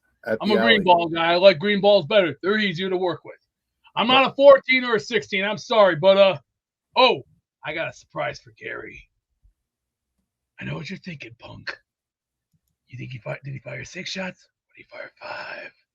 And to tell you the truth, I got myself in all this excitement. But me, this is a 44 Magnum, most powerful handgun in the world, and it'll blow your head clean off. You got to ask yourself that question. Do I feel lucky? Well, do you? Punk! That sounded like a yes to going bowling with you, Snowball. All right, I'll take it as a yes then. we'll take it. I guess he's feeling lucky. All right. Anyway, I called in. I actually wanted to talk to Nick Faria. I wanted his opinion about. He has to talk me off the Mac Jones ledge. So I don't know. You want Mac Jones? Yeah, I'm a Mac Jones supporter. So what would you trade for him? You know what? A 2. I would give him one of the seconds, and I don't know if they'd take a 5th. So, but that's the thing. Like, I'm always thinking about the reality of where we are right now. Like last year, this time, everyone said, this is going to be the greatest draft class for QBs, and you see what happened. So, reality is that we don't know what's going to happen next year with these quarterbacks.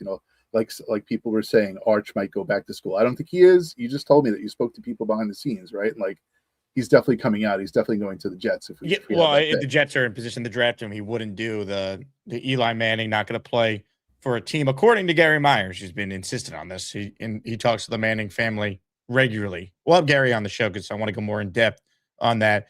Look, I wouldn't do it for a 2. I think that's too much, too big of a risk. If there's a way to do it where I'm not trading a second-round pick, then sure, I'm in. But I feel like pick 44 is too much to give up for Mac Jones. You know what? The thing is that, like, you look at Darnold, and I'm not comparing Mac Jones to Sam Darnold at all. But what I'm saying is he took the knowledge with him.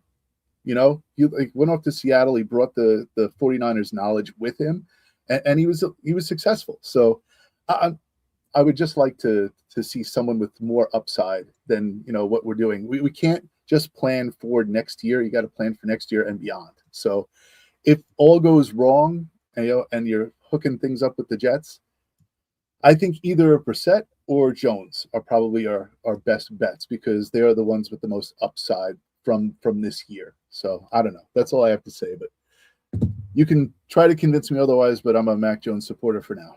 I understand. I don't think it's the worst take. I don't know. I just feel like it's you're.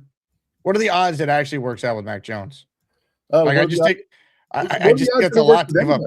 Yeah, but how's it going to work with other people too? Like, if I'm playing percentages, though, is Mac Jones going to be my starter a year from now if I trade pick 44 for him? You never know. I think it's more likely than not the Jets starting quarterback is in college football right now. I mean, you have a point. Again, both things are risky. So I'd rather go with someone who's been in the league, who has the experience, who's played games, who's been on winning teams, and has the experience behind them. So that's all. That's my take. Now, before you leave, can you give me a wide? Oh, Jets worldwide, wide. Now listen, we're up to 444 subscribers. Can we get to 500? I want to send a super chat. Damn it! Can you tell people to subscribe because people listen to you? They don't. In fact, they do the opposite usually, at least the Jets, in the case of continuing to hire first-time coaches who don't know what they're doing. Everyone go subscribe to Jets Worldwide. Wide. What will you do when you get 500 subscribers? Like the other day, Dylan agreed to do the Marcelino McCurry Ball fish flop if we got a certain amount of memberships. What will you and Jets Johnny, or Johnny Boy, excuse me. I always get the names twisted. What will you and Johnny Boy do when you reach 500 subs? We have something right here. It's the mystery box. So we have multiple prizes in there right now. We'll pick someone at random from the 500, and they will win. We already saw that we do have a Mark Sanchez signed helmet in there. So there's something else in there too that's more valuable than that. And Mark I'm going to add a couple Sanchez more. signed knife. Is that in the prize box there? And a mugshot. Yes. Okay. An autographed mugshot. Ladies and gentlemen, I just posted the link to Jets Worldwide, wide, and you should all subscribe. Wow, I should hire you for marketing. That was You're beautiful. welcome, Snowball. That's because you're one of the finest teachers to come through the Long Island education system. Thank you very much. Soon to be retired, so Whoa, is this breaking news? No, it's not breaking news, but it's in the near future. So I will be teaching for not that much longer. But wow, you're gonna have more time to YouTube and call into this show? That's the thing. Like, I'll have more time. I'm trapped in school, so when I'm there's no internet. I can't sign into StreamYard. I can't do anything. So North Korea you teach at? Basically, it's like just outside of North Korea. So yeah, they really lock down things in the school. So yeah, there's no way for me to call in. Well, plus, I'm trapped in a room with 30 kids for 40-minute periods, 5 to 6 times a day. So love it. Well, Snowball, good luck. All right, you're one of the greats. JETS, Jets. Snowball live from North Korea. All right, more of your calls before we wrap this up. We got the raffle coming up. Kyle Clifton in for 2. Beast shares a birthday with Freddie Prinze Jr., Alan Hale, which is skipper from Gilligan's, and the recently departed James Vanderbeek, R.I.P. King. Ladies and gentlemen, some great stats and info from Kyle Clifton. Beast, your thoughts on who you share your B-Day with? I see that. What are you eating there, a Beast Burger? Hold on a minute, please. This chicken sandwich was good. Made it yesterday. You know which kind? We did the spicy rub on this. What I did was I took some spicy rub, not too much. You don't want to put too much on because then you'll have a roasted ass. Not the smartest thing in the book. So I took my time, cooked it a little bit, not too bad. I did the Utah give me 2. What do you don't give me 2 on those fucking diarrhea cha-cha-cha. We know how this one is going to end up. All right, a couple super chats here. Georgie says, give my entry to Beast. Happy birthday, brother. Beast, can you say thank you in American to Georgie Mack? There you go. There you go, boy, son. Thank you very much, Georgie Mack. There you go, boy, son. No. Say thank you, Georgie, in American. He knows. He heard me. No, he doesn't know. He wants you to say thank you. What to show him this? Why don't you say thank you? Thank you, boy, son, Georgie. Oh, yes. How about not in an accent, just in your normal voice? Thank you, Georgie. That's all you have to say. Thank you, Georgie. Leave a message. JETS, Jets. All right, that was closer. More of your calls right now. Fibrows is next. Hello, Fibrows. Hey, what up, Jake? Sorry, Fibrows. Last stream, man. Pat, come here. Pat, come here. Yo, sorry to make the last stream, but I've been eating that. I've been eating that J Graves. Is that J Graves sauce? Yeah. We've been. I know I got the L, but we've been living different. Hold on. Come here. Hold on. My name is Fibrows. They know me as Fibrows. Fibrows? Yeah. Yeah, there you go, Fibrows. Hold on. What am I looking at here? Show him my thing. Show him my thing. Yeah, look at Fibrows, man. You got a Plankton tattoo? Yeah. What is that? That's it? Tattoo? It's a little blurry. We can't exactly see what the tattoo is. Oh, it's Plankton. Whoa. I got you. How do I spin it around? Oh, shit. No, it's not. It's on me, man. Okay, I don't know what the fuck I'm doing, man. Oh, you're good. I got a tattoo. Hold on. See it? You got a tattoo of what? It's a little blurry. It's tough to see with your camera. I got a tattoo of Plankton. From SpongeBob? Yeah, on my neck. Just because I wanted to try to up myself in the rankings, you know? Hold on. So is that a real tattoo? Yeah, for the rest of my life. I was hoping I'd get it sooner. I was trying to up it in the rankings, but you know, I guess it didn't work. But so you got a tattoo of Plankton from SpongeBob after you already were eliminated from Asmaniac Madness? Yeah, and I also did it for Beast Breaker's birthday. So hey Beast, what are your thoughts on this strange gesture? Oh, I just finished that chicken sandwich. Whew, it's gonna kick my ass in another hour or 2. So, buenos dias, Fibrows. How are you, amigo? Hey, what are you grilling? Whoa! Amigo, I can't hear you. I can't hear you. All right, I'm just gonna move on. I don't know what we were doing with that one. Between the tattoo, the internet, the show can't get any weirder, can it? Oh, maybe it can. Thunderlips is next. Hello, Thunderlips. Hey, tell 5 losses to simmer down now, all right? We don't care that he's getting a tattoo of J Graves. Beast Breaker, my friend. Happy birthday. Mi amigo, happy birthday. Arigato, arigato. Arigato. To the King Beastbreaker! We are los fuertes de Tijuana, cabrón. Rufio! Hey, Utah! Give me two! Huevo. All right, that's all I got. I just ran 10 miles. I got a shower. Later, guys. Happy birthday, Beast. Don't eat too many chicken sandwiches. And if you do, try it with pickles, buddy. Let's go, Jets! Let's go, Jets! Let's go, Jets! Let's go, Jets!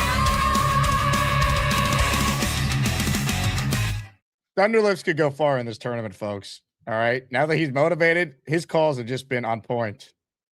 Tremendous. All right, more of your calls. Ladies and gentlemen, speaking of a guy who could go far in this tournament. I'm Black Gypsy. I'm gonna set all you delusional Jets fans straight. Your takes make me wanna punch you in the face. Or kick you in the crotch. When this team sucks, they suck. I'm Black Gypsy. I'm Black Gypsy. I'm Black Gypsy. I'm Black Gypsy. Yo, Thunderlips is gonna go far, bro. What division is Thunderlips in? Thunderlips, I believe, is in the region that features Beastbreaker.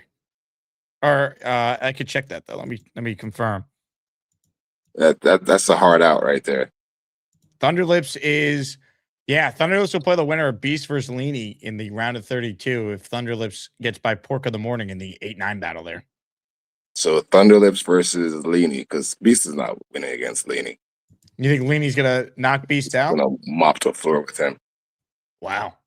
Yeah. I don't know. Beast got a lot of fans out there. Yeah. Happy birthday, Beast, you crazy bastard. So I was thinking about something, right? And I said it on Nick Shine Show and started the whole beef, and I have to do it again. So look at our QB picks this year, right? Like, look at the people that we're picking from. Look at the list. It's bottom of the barrel, right? Now, in retrospect, why did we let Rodgers go, bro? Like, just look at who we're picking now. We're talking about Carson Wentz and Carr. Like, AG, we need an apology. You need to come back and be like, I'm sorry, I'm stupid. Because we would have ended up maybe with 5 wins last year, as the same we had the year before. And this year, we're going to be a 5-win team also. Because Reich and Musgrave were like, they're horrible. They haven't been good in forever. Like, name the last QB that was good under Musgrave. Derek Carr. Exactly. It's like, come on, man. We were with Carr before with Rodgers, and we were like, no, Rodgers. And now we're like, yes, Carr. Like, oh, we're such a horrible organization. That's all I got to say. I'm just here for the bonesies, you know what I mean? Rodgers for life. Rodgers for life. So all the hate, y'all can bring it, because in my mind of mine, we got worse. And it doesn't look like there's any future at quarterback for us. Clearly, but given how bad the coaching was, all the blame would have been levied on Rodgers last year, and it would have given a pass to the real problem, which is Aaron Glenn is inept at his job. It would have made us like Glenn more if we had Rodgers, because we could have blamed it all on Rodgers, you know? Like, so I guess it worked out well. Like, everyone that's exposed Glenn for the fraud that he was in his first year, and now with him taking over the defense and having the ego to say it's my superpower, it's like you put it all on yourself now. So if he can't fix the defense, regardless whatever happens offensively, he's gone. He's not going to be here for a third year. It's going to be an interesting season. Like, the march for Arch is on, because the only quarterback, funny enough, that I see that could actually help us win more than 5 games is Brissett. I think Brissett has just enough to where he's a little bit better than a backup. So we might be able to actually win some games if Reich and Musgrave, like the old guys that suck but have experience, can get something out of them, because I'm not expecting more than 5 wins from this coaching staff. Like, I'm interested to see what Glenn does on defense. So, I mean, as I sit right now, I'm just kind of just laughing at a bad organization, because none of it looks good. None of it. But the good news is, by July, we'll be convinced Carson Wentz is going to have a 2019 I can't wait. Year. I can't wait till after the draft where everyone's going to tell me that, yo, now this team is going to win 10 games and we're going to go 16-0 and 17. I can't wait. It's going to be amazing. I'm just going to sit back And I think Reich and Musgrave equals Steve Wilkes. Dylan said it a tiny bit better than Steve Wilkes. So we'll see what happens. That's all I got for today. Anything you'd want to? How old are you, Black Gypsy? I am 47. Okay, so Beast, I believe, turned 42. You know, from one person in their 40s to another. Any words of advice to Beast Breaker? Open his attic windows, get an air purifier and some air freshener because he has gas a lot in that closed room with closed windows. So just Beast, imagine the smell. I don't think you want to go to look, Booker T. Don't Booker even T. start. I already got enough problems. So back your big diamond. Look, I think that's some salient advice. I'll take it. I'll be Booker T. Ladies and gentlemen, Black Gypsy, a.k.a. Booker T, with us. Here we go. Let's go. Let's go. Last chance to enter the raffle. I'm still laughing at the Booker T. Last chance to enter the raffle. I'm counting the names here. We got a couple of callers still to get into. Big fella says it's also International Women's Day. Hey, happy International Women's Day to all the 4%ers out there. Beast Breaker sharing a birthday on International Women's Day. That's pretty awesome, right, Beast? What was that? International Women's Day today? I'm not familiar with that right now. I'm not very familiar with it. Plus, I try to contact someone who I try to, get through, but unfortunately that didn't turn out so well. So that's why I'm a little sour at the moment. That's okay because I just enjoyed my chicken sandwich and maybe for the rest of the day, maybe I'll do something. I don't know. It's a little hard when you don't have many friends here in Illinois because it's a different world we live in. I would love to move east, but unfortunately with money, we'll see what happens. It's just I thought you're an international businessman. Yeah, I am a businessman, but right now, things right now are it's a little topsy turvy because right now we already kicked the crap out of Iran. Thank you for wherever that was about to be. More of your calls right now. Adam is next. Adam is cool, although kind of basic. He claims he's too cool, though often quite basic. He makes great jet points, looks a little basic. Adam is cool, too cool, but basic. Some would say generic. Hey, Jake, how's it going? Hello, Adam. Beast, happy birthday. Make sure you thank your mom because I think she really worked hard many years ago on this day to get you out. Are you saying that he was always this big? I mean, maybe. What was his? He would know his birth weight. What was his birth weight? Anyone know? Diamond! Beast, how much did you weigh when you came out of the womb? Hello, Mr. Adam. Hey, Beast, happy birthday, brother. Gracias, amigo. How are you? Hey, I'm good. You really appreciate everything you do, man. You bring a smile to a lot of people. Under the weather today. Just try to talk to someone who unfortunately that didn't turn out the way it wanted, but I'm getting ready for other things. Lawn care is coming up, and you guys are gonna be going to the draft party in Pittsburgh, which I wish I could, but unfortunately can't afford a plane. Planes are let's see, $500, $600, $700, $800. Yeah, what have you walked there? What happened? What have you walked there? Hey, what are you, Cinderella all of a sudden? Hear me out. I would absolutely gift 10 channel memberships if Beast got on a scooter and someone filmed it. I'd love to see him on a scooter. That'd be pretty cool. Oh, get the hell out of here. A scooter, what are you, nuts? I prefer a Harley Davidson, my friend. I already got the 3 battle jackets to prove it with the leather. Come on, man. You know better than that. You should. Diamond! We can work on that. I think it'd be really cool. No, I totally think that'd be great. I think Beast could do it. I think it'd be a good way for him to get around too. So anyway. Oh my goodness. That was an interesting trade the Raiders made with Max Crosby. I don't know how they're going to possibly replace that talent with the 14th. I don't know how they're going to do it. Well, I mean, I think it could be receiver. It could be an offensive lineman. It could be one of the tackles that falls. Yeah. It could be the Penn State guard.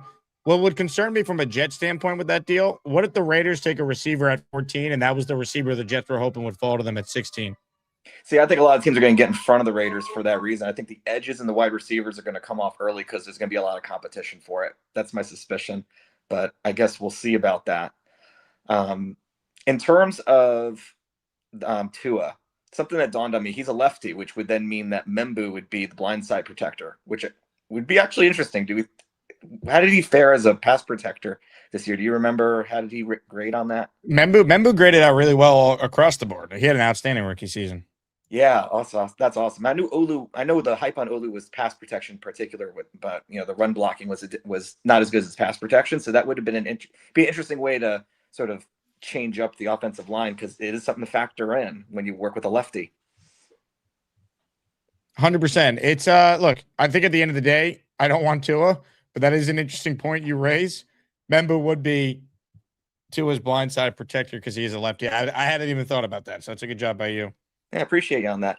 And then I think Mac Jones is going to go somewhere. I just got this feeling like someone may not have a second, but maybe they'll do like a pick swap or something. Like here's a crazy idea. Like I do 44 and we get their third and then we throw in like a fourth or something for them. Like that to me is more reasonable. But just trading a trade up second, I wouldn't do that. No, or someone would do like not us, but some team might do like a trade down where they trade their first and then they get Mac Jones in a second or something like that. Because like 2 seconds equals a first, basically, when you're in the second bottom half of the draft order, roughly. It'd be interesting for the Raiders to actually look at Mac Jones. Seriously, because that would be a bridge. It just depends on like what's your belief on Mendoza versus the 27 field. I think that it's not as clear cut. I think everyone's hyping it because there's a scarcity position. We always hype it. Two of the names that we're hyping is like Dante Moore and Lenore Sellers. Mendoza was better than them this year. I mean, those are two of the names we've seen hyped up. Julian Sam, Mendoza was better than him this year. So we could sit here and say next year is going to be better. And I happen to think, by percentages, it will. Like right now, we're just debating if there's even another quarterback worth taking in the first round. But there's no guarantee. And I understand that. But I don't think you force the quarterback situation this year. You got to hope that naturally there's only one clear first-round quarterback this year. That won't be the case again next year. Yeah, exactly. So it's just an interesting scenario that just thought that trade was fascinating to me. It's really interesting to see the Raiders making moves. Obviously, they've got a lot of work to do, and we're going to be monitoring them because you're right. Like they're in front of us, on that pick. They're competing with us on very similar areas in terms of free agency, and they've got something to prove. New coach coming in. Like I don't know if they're going to be happy with like a 3-14 season either. Like there's a lot of pressure on him to deliver, especially after winning the Super Bowl. So it'll be interesting to see what happens on that front.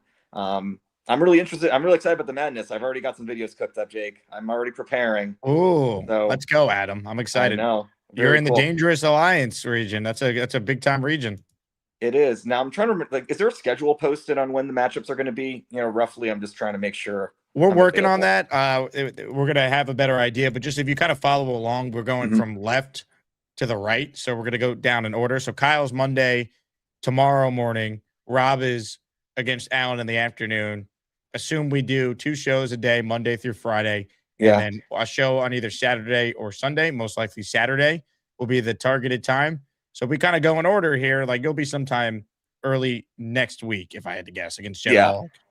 That was my thinking too. I just double checking if you were going, top to bottom. Yep, we're going from the Dangerous left Alliance after Inside Outside. Exactly. We go inside outside through Dangerous Alliance, then Extraordinary through Grown Ass Man. All right, get ready, man. I've got all these ideas cooked up. I learned how to use iMovie for the madness. So stuff's going down. I got the hula hoop video already ready to go. Ooh. Loaded, Jake. I'll send it your way soon. Adam, all in to go on a run. Let's go. Maniac Madness is underway. Make sure you vote to make your voice heard. Vote, vote, vote, ladies and gentlemen. Party with Peg and Artie. They're next. We got a couple calls left. Get in the raffle. What's up, Peg and Artie? Yeah. What's up, Asmaniac? How's everybody today? Happy Sunday. Hey, we got some big Asmaniac news. If anybody has not heard, Bobby Midnight is back on. All 9 toes of him. Wow. He was in rare form this morning. He's back in business. Addy is now a free agent. Wow, this is stunning. Bobby is retaking over his own YouTube channel, folks. Yes, he is. Yes. Yeah, so he did a great job today. He was in rare form, yelling at everybody. It was quite a show. I'm sure he felt like he was back in the saddle. Yes, he was. Yes. And we want to wish Beast a very happy birthday. Yeah. We love Beast. Yeah, Beast is our guy. No matter what anybody says, we always got Beast back. He's a misunderstood individual. He's not a bad guy. We like Beast. I'm not the last, well, already I've always said to everybody, I'm not the last person. Nobody steps in the fire with because you want to light a fire under my ass, I'll break your ass. And when me and Gary meet in the finals, I'm gonna destroy his ass one way or the other because I'll call up a funeral home, get a eulogy ready because I want Gary's ass in the finals, and I'm gonna break him and his monotony. Because he's Maniac Madness is underway. Make sure you vote to make your voice heard. I mean, I don't know why you couldn't have just said, thanks, Peg and Artie there, instead of just going after Gary, but that's Beast for you. That's Beast. Saying thank you from Beast is not easy, but he's working on it. He'll get there. Maybe. Anyway, I hope everyone has a happy Sunday. We just had some coffee. We got a beautiful day here in Central pool. Yeah, Central Florida is starting to heat up. We're going to be up in the 80s again now today. So, yeah, let's go. Starting to get summery down here. So whoever's coming down on vacation, you're going to come down to some beautiful weather. Thunder Love Lips, it. you're going to enjoy yourself. Peg, Artie, you guys are two of the all-time greats. Great call. Have a good one. What a tournament we have. What a tournament. Starts tomorrow as far as the round of 64. Kyle Clifton, Cash Money Mike in the morning. And then in the afternoon, to be determined on the time, because if the Jets sign a free agent at 12:01, we're going to have to adjust accordingly. Rob the Jet fan and Alan going at it, ladies and gentlemen. It's going down. Will Alan come out of retirement for this one? Many are wondering. Brian J. Glick, this is Coach Olberg, who says Beast blood type is O, B, C, D. Ladies and gentlemen, that is well played. All right, more of your calls before we wrap. Ladies and gentlemen, this man is calling in the only way he knows how, folks. He's calling in the nude. It's time to say hello to Mr. Charleston Jets Rube. Well, there's a feller they call Charleston Jets Rube, 'cause he calls the show nude, never wears a shirt. And some folks, they don't think he's got pants on either. It's a gosh darn nudist camp. Let's hear it for that Charleston Jets Rube and see if he has any Jets points today. The great content never ends, Jake. You got Beast rubbing one out on his little furry beast there on his birthday, man. You gotta love it. You gotta love it, man. Little Joey. But okay, offense. Are we gonna draft offense? I'm just so scared with Glenn and taking over the play calling and all that now that we're going to spend the majority of our early picks on defense. I really want playmakers. I mean, I wouldn't mind, depending on what happens with these first set of receivers here, I wouldn't mind going with that tight end and then double dipping again with another receiver at 33.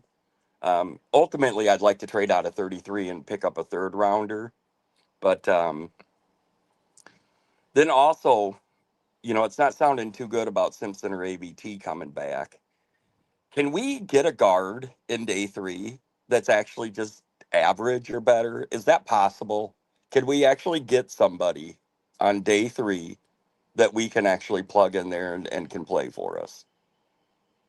Yes, it is. I would hope that the Jets, though, have at least their starting offensive line put in place before the draft, so you're not desperate to do it earlier than what you're talking about. Like, I think the Jets should be in position to have their starting 5 set, and hopefully that means they bring either AVT or John Simpson back, or they sign a legit guard, and then you could go into the draft, and if you want to add someone that kind of fits what you're describing there, you could do it, because that's how most teams build their own line. You don't need to use a first-round pick on a guard with 16th overall. I would not want to do that if I'm the Jets. No, but what do you think about, if those top 3 receivers go getting that Sadiq, that tight end, and then maybe getting another pass catcher like Concepcion or someone like him, with our early round 2 pick? I will 100% be on board with adding more weapons. I'd be a little surprised if the Jets took Sadiq at 16, though, personally. I just don't think he's going to make it to 33. And, from everything that I've been hearing, he's going to pretty much play on the outside. But I heard that he's pretty good with the blocking when he's in movement and all that. You're talking about Sadiq? Yeah. Yeah, Sadiq, I don't think I don't think he'll make it to 33 either. And honestly, he can go before 16. That's what I'm saying. So, I mean, if we could get him at 16, that'd be a nice 1-2 combo for, having a couple tight ends on the field because, Taylor's the inline tight end guy. I don't know. I just want weapons, man. I'm just really, really worried about, Glenn exerting his influence and trying to make himself look better now that he's calling the plays and just drafted 3 out of 4 or 4 out of 4 of our first, 4 picks on defense. And that would just really disappoint me. I know we need a lot of help on defense, probably more on defense than offense. Not factoring the quarterback, of course, but that just has me worried. That just has me worried. Great call, man. Great call. I would say this. I think they should spend to fix the defense and then kind of because they don't need as much on offense as people think, right? You're keeping Breeze. You have Allen and you have Davis coming back. You have Mason Taylor and Ruckert signed. You have the offensive line as far as the most important positions solidified with the tackles. Tippmann's either a center or a guard for you. You got to figure out the other guard/center situation. You need a receiver, but the draft could be a resource for that. Again, they have a lot in place. They need defense. They need linebackers. They need safeties. I think they need another corner potentially if there's good value. Dylan and I talked about this on the show the other day, DT. They should spend to fix the defense in free agency because you can get good safeties and linebackers at a decent value in free agency. Neil says, please pin the StreamYard. Neil, I have posted the StreamYard link for you so many times. You're in the raffle for 2. I don't know how many times I could post it. All right. You weren't even supposed to be the closer today, but I'm extending the show. And be like Neil, though. You can enter the raffle for this signed Don Maynard photo. Ladies and gentlemen, the original closer was supposed to be on International Women's Day. Jay Graves. What's up, Jay Graves? Hey, I'm a closer. I feel honored. Well, let's see if Neil calls in. But so I got a few orders of business. One, I guess, happy birthday, Beast. I wasn't planning on calling in, but apparently it's Beast's birthday, so happy birthday. Yep. Also, thank you to everyone for voting for me. Even though I didn't even show up to my match. I am quite humbled. I honestly thought that was going to be a close, maybe 55, 40, whatever, and I was going to lose. So the fact that I won 70 something to whatever was amazing. So thank you, everyone. Now you're playing you're in Gorman's bracket, right? No, I'm in Gary's bracket. Oh, Gary's. Yeah, okay, I got it right here. Yep. Yeah, I'm in the extraordinary bracket. No, honestly, that is I'm humbled and I'm shocked because I really haven't been around this year. Jets broke me. They made me sad. So the fact that I even squeaked into a play-in and then demolished by Browse, which that is the reason I'm calling. I was doing my stuff around my house. Some days I do a lot of chores. A little birdie told me that By Browse called in and was talking about he was eating my sauce. I went back and I looked at it. That was fucking foul. BMAC. That was disgusting. What are we doing? What are we doing? I don't know what he was talking about. Then he also said he got a plankton tattoo, but his phone was so pixelated we couldn't actually see what the tattoo was. Then there was this other guy who was Five Brows Senior. I don't know what was happening. But whatever he did he scooped something with his finger and said it was my sauce. Please don't. That was disgusting. That was foul. Now I'm glad I beat your ass. That was so gross. What are we doing? And you know me, I'm a nice gal. I'm nice, but that was disgusting. So I had to call him and be please don't ever say my name in that context ever again. That was fucking disgusting. Sorry for all the cursing, but that gross. Now, Jay Graves, what are your thoughts on your opponent now? You're going up against Gary. It could be a real battle, you versus Gary, and a matchup that, let's be honest, people dream of this type of battle here. So here's my thing. Is like Gary and I are friendly. He has 2 kids in the spectrum. I wouldn't shout that out, but he's talked about that. I'm a behavioral therapist. I work with kids in the spectrum, so he has a fond place in my heart. However, I'm not quick on my feet. Like Gary's so absurd that like I'm not gonna be able to rumble with him. And like honestly, for content, I want Gary to go further. I honestly don't want to win. Like, of course, vote for me. I'm not saying don't vote for me, but like I'm not gonna give you content like Gary does. Like if the Asmaniac tournament is about content, I'm not gonna give it to you like Gary does. And But that's it's not a knock at International him. Women's Day. It And is, Gary but- doesn't and like women. I I think so here's what I was like, in his mind, if you put yourself in his shoes, he really doesn't think like he really thinks he loves women. He just can't understand that like the grand societal aspect of things is that like most people don't. Oh, hi Gary. Oh, he's not even there. Well, if he did you could see Gary has a new show, Jay Graves? I don't know. I think this is like a little publicity stunt in honor of Is it- Asmaniac Madness, but Gary Is it launched a Gary brand new, he has a brand new YouTube channel and everything. Here's a short clip. Welcome to my new show, No Ma'am. I'm Gary 3D Boxing, your host. If you believe only men should vote, women should make babies, and men make money, that the best gift to give your wife is a vacuum cleaner or a treadmill, then you're in the right place. Remember, the best quality is inequality. All right, first topic of the night. History lesson, fellas. How did the ladies scrub down those pyramids back in ancient Egypt? Let's pull some answers. Chat's already firing off. Camel spit and determination. I see you. We've got Big Rick from Tucson on the line. Rick, what's up? Yeah. Palm fronds and vinegar water, he says. That's old. Okay, Asmaniacs, extraordinary show tonight. Extraordinary. And look, if you vote for me, the community will know that you're a misogynistic psychopath. Keep that in mind. I'll see you next week. Keep your guard up. That's great. But like I said, in Gary's own mind, he does think he loves women, and to be open-minded would break his whole little reality. So that's my psychology expert opinion on that. Is like he in his heart he thinks he's being true. So like I said, he's a good. His heart's in the right place. He's just misinformed. But like I said, he brings good content. I'm not gonna fight with people like he does. So, and also, if you can make our matchup in the afternoon, that would be beneficial because I work from 9 to 5-ish, 5:30. So I can usually catch the call into like the later portion of your second show. Your first show, like I'm in it. I'm with the kids. Like I can't call in. We will do our best, Jay Graves. The committee will do their best, but I think you got a chance. I really do. I hope it'll be close. I'm hoping I'll hit like between 30 and 40%. That's what I'm going for. But I honestly think Gary's gonna win. Like when you beat, you're beat. Like I like to win. Don't get me wrong. I'm a competitor, but like I also don't have I don't want to go up against Gary, and that's too much work for me. Like to try and I'll be too mad, and it is what it is. I'm trying to have a fun time. You know what I mean? Ladies and gentlemen, on International Women's Day, Jay Graves. Chicken doesn't go with pasta. Don't you know it's disgusting? Chicken can't go with pasta. Why? Because of the texture. Instead, go get yourself pizza at the closest Shell gas station. Cause chicken don't go with pasta. I just discovered dogs are pets. Yo. Oh, I wanted to say hello to Jay Graves. What up, Jay Graves?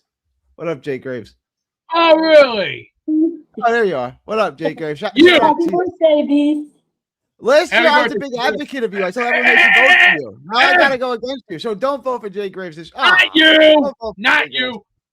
Jay Graves she's a cute cheerleader, and you are the perfect ass. Let me She's a just cute let me cheerleader? remind you something. All right. She's a cheerleader, huh? I know what you're thinking, punk. Do you think you fire 6 shots? What you've called me out multiple And tell you times. the I'm coming truth, I home from got you. church, and I'm hearing you call me out, Jesus. and then you called me out Meg- again. What is your deal? What's Pull the your problem head today, Beast? off. You got to ask yourself that question. Do I feel lucky? Well, do you? Punk! I don't know what the hell you're talking about. What is this? Did you ever hear of Dirty Harry? Yes. Well, you I guys feel like you're asking a question, not answering it. I'm asking you, what is this? And then you're asking me if I know someone. Okay. Like, let's just No, like, no, you what don't. is this? What is your deal I'm gonna today? tell you What something. are you talking We're about? gonna meet. We're definitely meeting in the finals for one reason. You See, know that's why? your problem. Your head's already in the For the finals. last but your body 15 is still months, in the I've first watched round. all your And that's why dirty you're not work, going to and make it. lately your dirty work hasn't been very improvable in my back pocket. See, this And is why you're you know, not. This is why you're not going to make it. No, this is how you don't. This is where you don't understand. For several months, you've been kicking my ass down because of your. Oh, I'm taking your taxes and all this and this and this and this and this. No, I don't, Gary. Once I said that once a No, couple I of do days not, ago. Gary. No, I do not, Gary. I said that once a few days The ago. only thing you are is delusional and mentally deranged in the psychotic head of you. I'm not mentally. I'm not mentally sound like you. That's for sure. Let's play the devil's advocate, shall we? Let's play devil's advocate number one. Okay. You are in a warm, hot climate in Texas. We're up here in Illinois where the cold kicks your ass real hard. So to be expected, I don't think you're going to survive against me, son. What's the devil's advocate there? What's like? Do you know what devil's advocate means? It's when you don't know how to intentionally play. Take the You other don't know how to side. play. You're advocating for the devil, You not don't know the how to play. angel. I don't. I think you don't know how to play devil's advocate. The best diet you can eat: fatty meat and water. Obviously you're in terrible physical condition. But Dave You're Brigger physically brought up a disgusting. point. Dave You Brigger can't brought leave a your point up attic. that- You're the same age as me. Actually, a couple months younger than me, right? And you look like you're about 2 steps away from passing out and dying all the time. You go bowling. You bowl for 10 minutes. You're out of breath. And most of this is fixable because Excuse me. You won't You have a listen. problem with that? I think you got a mentally delusional problem. Yo, you don't get it, do you, Gary? You really don't get it, do you? What You am don't I get it. missing? Explain it to me. Explain it to me like in 5. Use small words. What am I missing? You have no idea what I do for life. You know, I have a good life. Unlike you, you are deranged, mentally delusional because you've taken about 100 boxing shots to the brain in that corroded brain of yours because you're not as smart as we all thought. You're not the sharpest knife in the tool drawer, or nor the sharpest hammer off the rack. Sharpest knife in the tool drawer. You're not sharp. You're not that sharp. No, you're not more smart. like Maybe stale one and day. soggy. Maybe one day I'll be smart like you, Beast. Maybe. I don't think so, pal. Your time is over and done with, just like old Maybe. meat. Where perhaps, old meat goes maybe. in the trash. Yeah, and I'm where gonna does watch that. fresh What meat can I go? say? In the fresh cart. A shopping. Maniac Madness is underway. Make sure you vote to make your voice heard. 2 calls left, and then we're done. I'm counting raffle names, ladies and gentlemen. On International Women's Day, Amanda Madison is up next. Hello, Amanda. I just woke up, so I can't say that I know what transpired during the rest of the show, but I just wanted to wish all the women out there, specifically the 4%ers, a very happy International Women's Day. Do you think Gary is celebrating International Women's Day? In his own way, I would say he is. Gary, are you celebrating International Women's Day? I didn't know it was International Women's Day, but I did marry a woman. If I hated women, like it's the thing here, I made a really strange choice in who I married. Like a really Gary, strange choice. I hate women. Honestly, What's up, I think Amanda? you're confused because you definitely don't like women based on your stances and the rights you think that we're allowed to have. Also, I just wanted to let you know I'm accumulating many stats, international statistics on women and working and the implications of what that means so I can take you down whenever. I'm actually, if we I get to hope verse we each both other. make it to this. Yeah, because I want you to go on and defend private equity and not look like a monster, because that would be extraordinary. And the moment you start to defend private equity, everyone in the chat's going to hate you. So that's the conversation I actually want to have with you. I bet that's the conversation you want. Well, I don't want to talk about private equity with you because no one deserves to hear my opinions on that. No, I'm kidding. No, but you'll realistically, destroy a Jets your own YouTube team. You show look like a doesn't. monster. They don't care about what I think about private equity. Okay, we're But here you to do. talk Jets. All right, this is a All right, let's Jets talk- show. It is. Jet. I do like the hat. Shout out to the hat. Yeah, shout out to the hat. Wait, you know who else deserves a shout out while we're giving them? Give me a second. I'm flipping the camera. Theo. It's Theo. Oh, what up? Is Theo a Jets fan? Here, come on, Theo, come on. Let's go. He wants to go back inside, but we're gonna keep going. That's good. Is Theo a Jets fan? Does Theo watch the Jet games with you? Okay, that is so funny that you asked me because Theo is a Jets fan. I have an iconic photo of Theo with a Jets football, like in my parents' backyard. I'm gonna have to send that in. I've lost Or every use it member as of my my family, background. but my dog still watches the Jets with me. So shout out to Cannoli. Everyone else So has the become a Bears fan. one of the best Wow. things that my dad has done is that he taught Theo how to watch TV. So Theo locks in on Sundays, There you go. Mondays. No, Breaking news. he is a man's Amanda man, and this guy. Gary are bonding over their animals loving the Did you hear what Jets. Jake just said? I don't think you're a bad person. I just think you've been led astray. I think you've been told lies. I don't think you're a bad person. I think you're a good person. I do. Me? Yeah, I think you're a good person. I just think you've been led astray. Like the kicker on the Chiefs. Like this is what he was talking about. I Women would have been say the lied to. same for you. I would say No, I'm I don't based. dislike you either, but you've been led astray. As Maniac Madness is underway, make sure you vote to make your voice heard. Nobody wants the goo goo gaga, lovey-dovey stuff. We want you two to fight. What is this? We'll save that for potentially the round of 32 if they meet. All right, quick super chat then, ladies and gentlemen. Mr. 13 points. On vacation, Neil is going to close. Tyrone with a super chat. I'm hoping for a great week and a watchable 2026 Jet season. My expectations are just to move up a notch, and Glenn was sleeping. Well done. Tyrone, I think they can improve the team this week. It'd be hard not to, but I'm fascinated by the approach they take because, again, they need to win more games than 3 if Glenn's going to be here, but how many games realistically can they win when we're debating Carson Wentz, Geno Smith, Derek Carr out of retirement, trading for Jacoby Brissett? The options, they're not great. That's just a reality that we find ourselves in, but they got to do something. Tyrone, thank you. Ladies and gentlemen, one final call.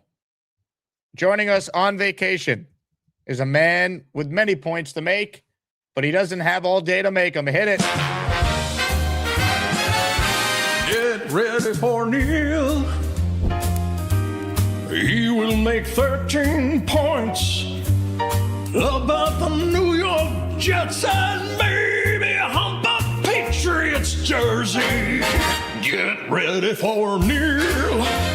He's probably smoking a big fat cigar and burning his house to the ground.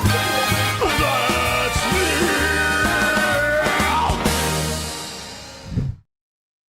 You're a bitch boy over here. Sometimes we got to get a little bit crazy. The Jet fans got a little bit crazy. How's vacation, Neil? Excellent. Just got had a little golf this morning with Junior. He shot 81.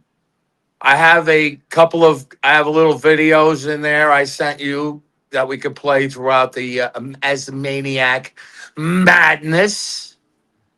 And breaking news, I got a show schedule for the tournament here. Monday early show, Kyle Clifton against Cash Money Mike. Monday late show, Rob the Jet fan against Allen. Tuesday late show, Peter Castro versus Craig. We're accommodating the time difference for Craig. And then David T and Josh, Tuesday early show. It worked better for them, so the committee was able to make that happen. Wednesday early show, Ricky and Jet Shoddy. Wednesday late show, Lane and Jams. Thursday early show, Chef Kevin and the Hamburger. Thursday late show, Neil and Southern Jet. wow. What a lineup, Jake. What a lineup. Get ready, Neil. It's all happening. You know, I have a GoFundMe page at all the golf courses here at Barefoot Landing because as soon as they see my jet bag on my golf cart, I get a tremendous amount of sympathy, and people have been giving me a lot of money to play golf because they feel bad that I'm a Jet fan, Jake. What do you think about that? Yeah, there's a lot of sadness. It's tough, but that's the life we live.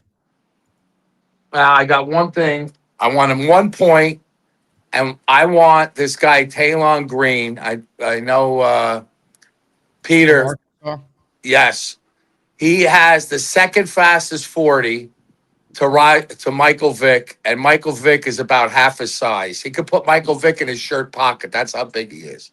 If that guy cannot be our Brad Smith weapon, where we could literally use a quarterback in the draft instead of sitting having him there with a clipboard.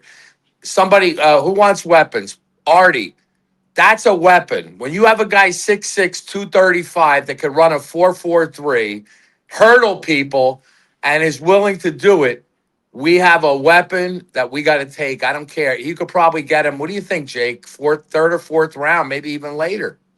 Yeah, look, I think that there's a strong possibility of him being there in the 5th round, even because he's so raw. I don't take hate him that. over a running back, Jake. I take him over a running back. I mean, you look at what Brad Smith did for our Jets and over those years, running back kicks, doing the, what's that Miami thing we did? What is it called again? The Wildcat. Wildcat. That guy in a Wildcat, Jake. Oh, baby. Let's get some play calling, baby. We want some imaginative play calling. Yeah, but the Wildcat was successful with Brad Smith because the Jets actually had, at times competent quarterback play, and they had a great O-line so they could run the ball. Like, that's part of it too. Right. And again, this guy, to quote Gary, that guy's combine was extraordinary, Jake. I mean, in all aspects. I agreed. He's a day 3 pick, though, so it's just a matter of they have 2 4s, they have a 5th, they have some 6th. I could see the Jets taking a swing on him if they didn't already draft Ty Simpson earlier. Exactly. Even if you take Ty Simpson, instead of a running back, you take this guy. He could throw the ball. He could maybe surprise you. We could throw him in packages. Let's go, baby. I'm excited. I think we have a lot of good things happening this week. Let's see what free agency's like. I'm sure I'll be bitching and moaning because we don't do anything the first day. We're gonna get table First 30 minutes. scraps. You and JJ bitching and moaning. We got to sign Tyrone Smith. How's that going? Oh, I got to tell you something. I'm going to be in a grouchy mood come free agency when we don't sign anybody. But we got to trust. We got to trust the Moogmeister. Happy birthday to the big man. Happy birthday, Beastala. And happy International Women's Day to all the. There he is. Happy birthday, young man. You're a young man next to me, boy. I was just hello, Mr. Neal. How are you, Mr. Neal? Very, very good, Beast. Have a nice birthday, Beast. I'm trying to. It's just I just had a little bit of water right now, and I just had my chicken sandwich here too on top. All right. I just had lunch at Greg Norman's over there at the Barefoot Landing. Yeah, little kangaroo. I had in diarrhea. Cha cha cha. Beast, I had a little kangaroo. It's very, very close to the guinea pig in the food chain. I had a little kangaroo. I had a kangaroo. Don't do this. Not on his day of birth. You can't do this. Jake, I've made all 13 of my points. Before you cut me off again, I'm going to throw myself out this goddamn window.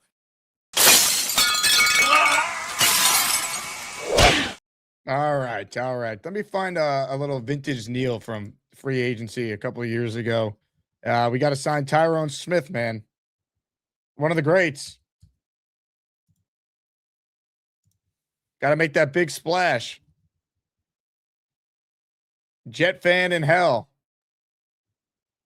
Neal bringing us some memorable moments over the years.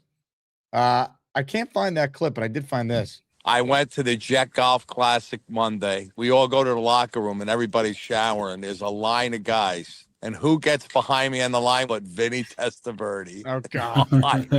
And I said, boy, Vinny, we could have used you last year. Vinny, winning it in New York, is there anything like it? He goes, absolutely not. I go, are you looking for big things this year? He goes, yes.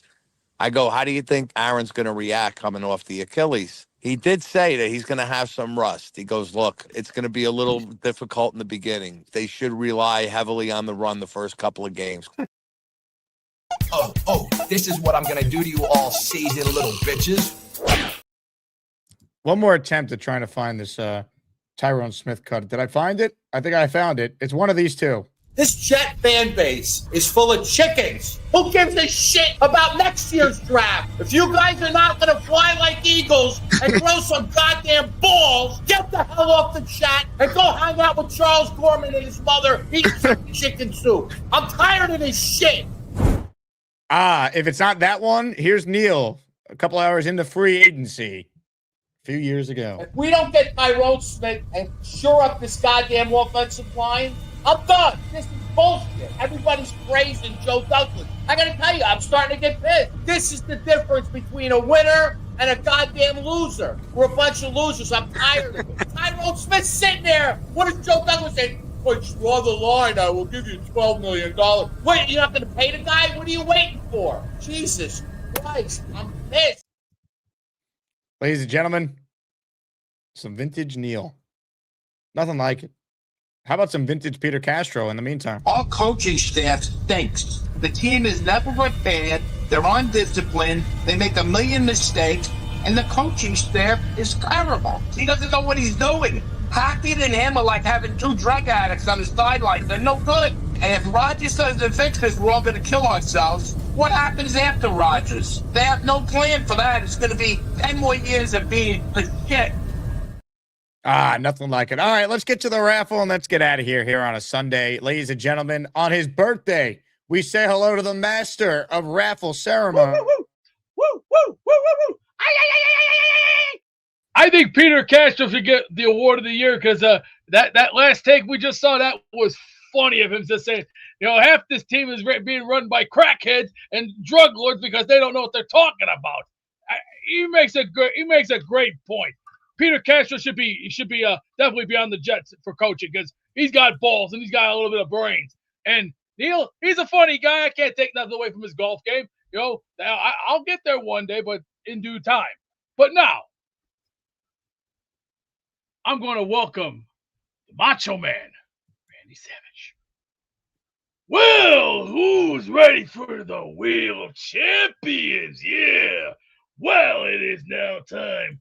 Oh, yeah. Let's snap into that Slim Jim and snap into the 2026 Wheel of Champions. Don't you know what I'm saying?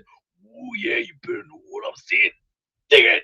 It's time to announce the winners of the weekly Asmaniac raffle. Let's spin the Jake Asman Show Wheel of Champions and find out which Asmaniac is winning an epic prize. Oh, yeah, ladies and gentlemen. Beast, I wanted you to get one more look at the crowd on your day of birth. Hit it.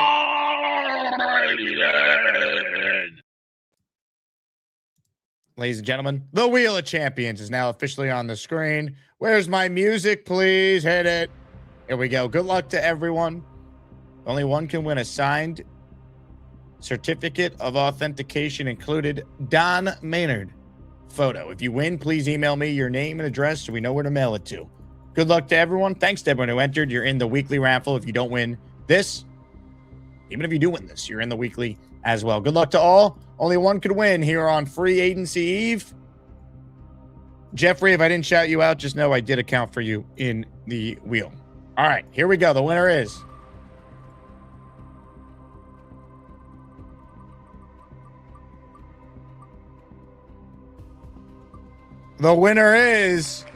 Kyle Clifton.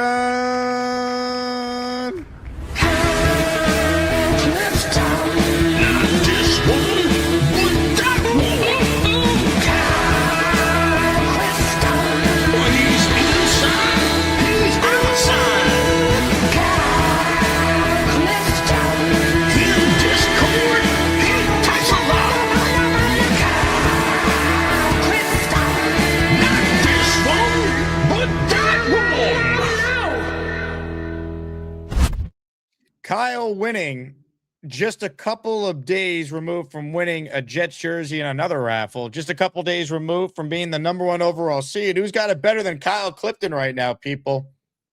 Hell to the yeah. Kyle Clifton is the winner. I think he might already have a framed Don Maynard photo. I don't know if it's this one. But Kyle, if you do, we can exchange it for a different prize. Either way, man, it's good to be Kyle Clifton, isn't it? On that note, Kyle Clifton will be in battle tomorrow. Here's our show schedule for Asmaniac Madness. We're live tomorrow morning, and then Live in the afternoon as the Jet free agent signings start to take shape. I start to take shape. Can't speak. I'm done speaking. Fun show. Happy birthday to Beast. In honor of Beast Breaker's birthday, let me play you guys out with the best of the Beast. Enjoy it. Go Jets, and we'll talk to you guys soon. First show today, a lot happened. In fact, I actually received a lengthy email from Beast. That's the straw that just broke the camel's back. I'm here for football and basketball takes. Enough of the Harry Potter shit that's blown out of proportion, and you went too far with the Azzies on wives, adding my mom on there. Just went too far over the line. It's like I try to be nice, and you just shit on me. You can take Harry Potter and the other shit, turn it sideways up your ass. And Nickelback is trash. My metal would destroy that shitty band in 1,000s of ways because my powers are unforgiving, relenting, and painful beyond submission. Don't play with a king who has immoral powers. And yes, I have powers. I learned from God and many other people I work with. And I'll be damned. If you want to go toe-to-toe with me, you don't want none of me because as powerful as I can be, you know how hard my life was, yet you make a mockery out of me. You're going to learn the hard way. P.S. Either talk football with me or beat it scrub. Ladies and gentlemen, we are officially at war with Beast. Let's go back to Beast, whose camera's not on, but we know he's there. Hey, Beast. Playtime is over. In the words of the Paulie Dangerously, You get the fuck out. Just kidding. I'll come back to you, Beast. What do you got? You get the fuck out. woo! Are you still mad at me? I'm very confused. If you want real good tacos, you gotta go with El Flour Tortilla. You can also carne asada. Well, gracias, amigo. Este Taco Tuesday, las muchas gracias. Muy, Oh, este es huesos. muy. Oh, nobody gives a shit. Oh, the dangerous lines is. Oh, this means war. Oh, you want to play with fire?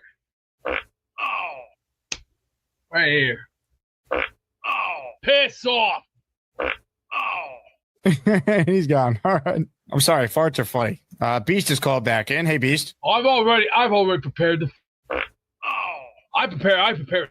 Oh, get in the cage with me, you pussies. Oh, I got more balls than half the roster that can't combine. I got the power to do it. Oh, thank you for your time. Oh, I was going to say. Oh, and remember, this is Mr. Oh. None of that made any sense, but thank you, Beast, for whatever that was. Oh, when you got to fart, you got to fart. You just ripped ass. You're no better than Gorman. At least I'm 10 times sexier than Gorman. That's a guaranteed goddamn team. Happy New Year! It's a brand new song. Power of dog.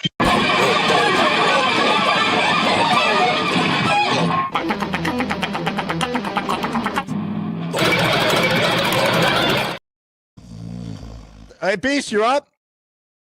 I might be big, I might be bad, but I'm going to take your ass down.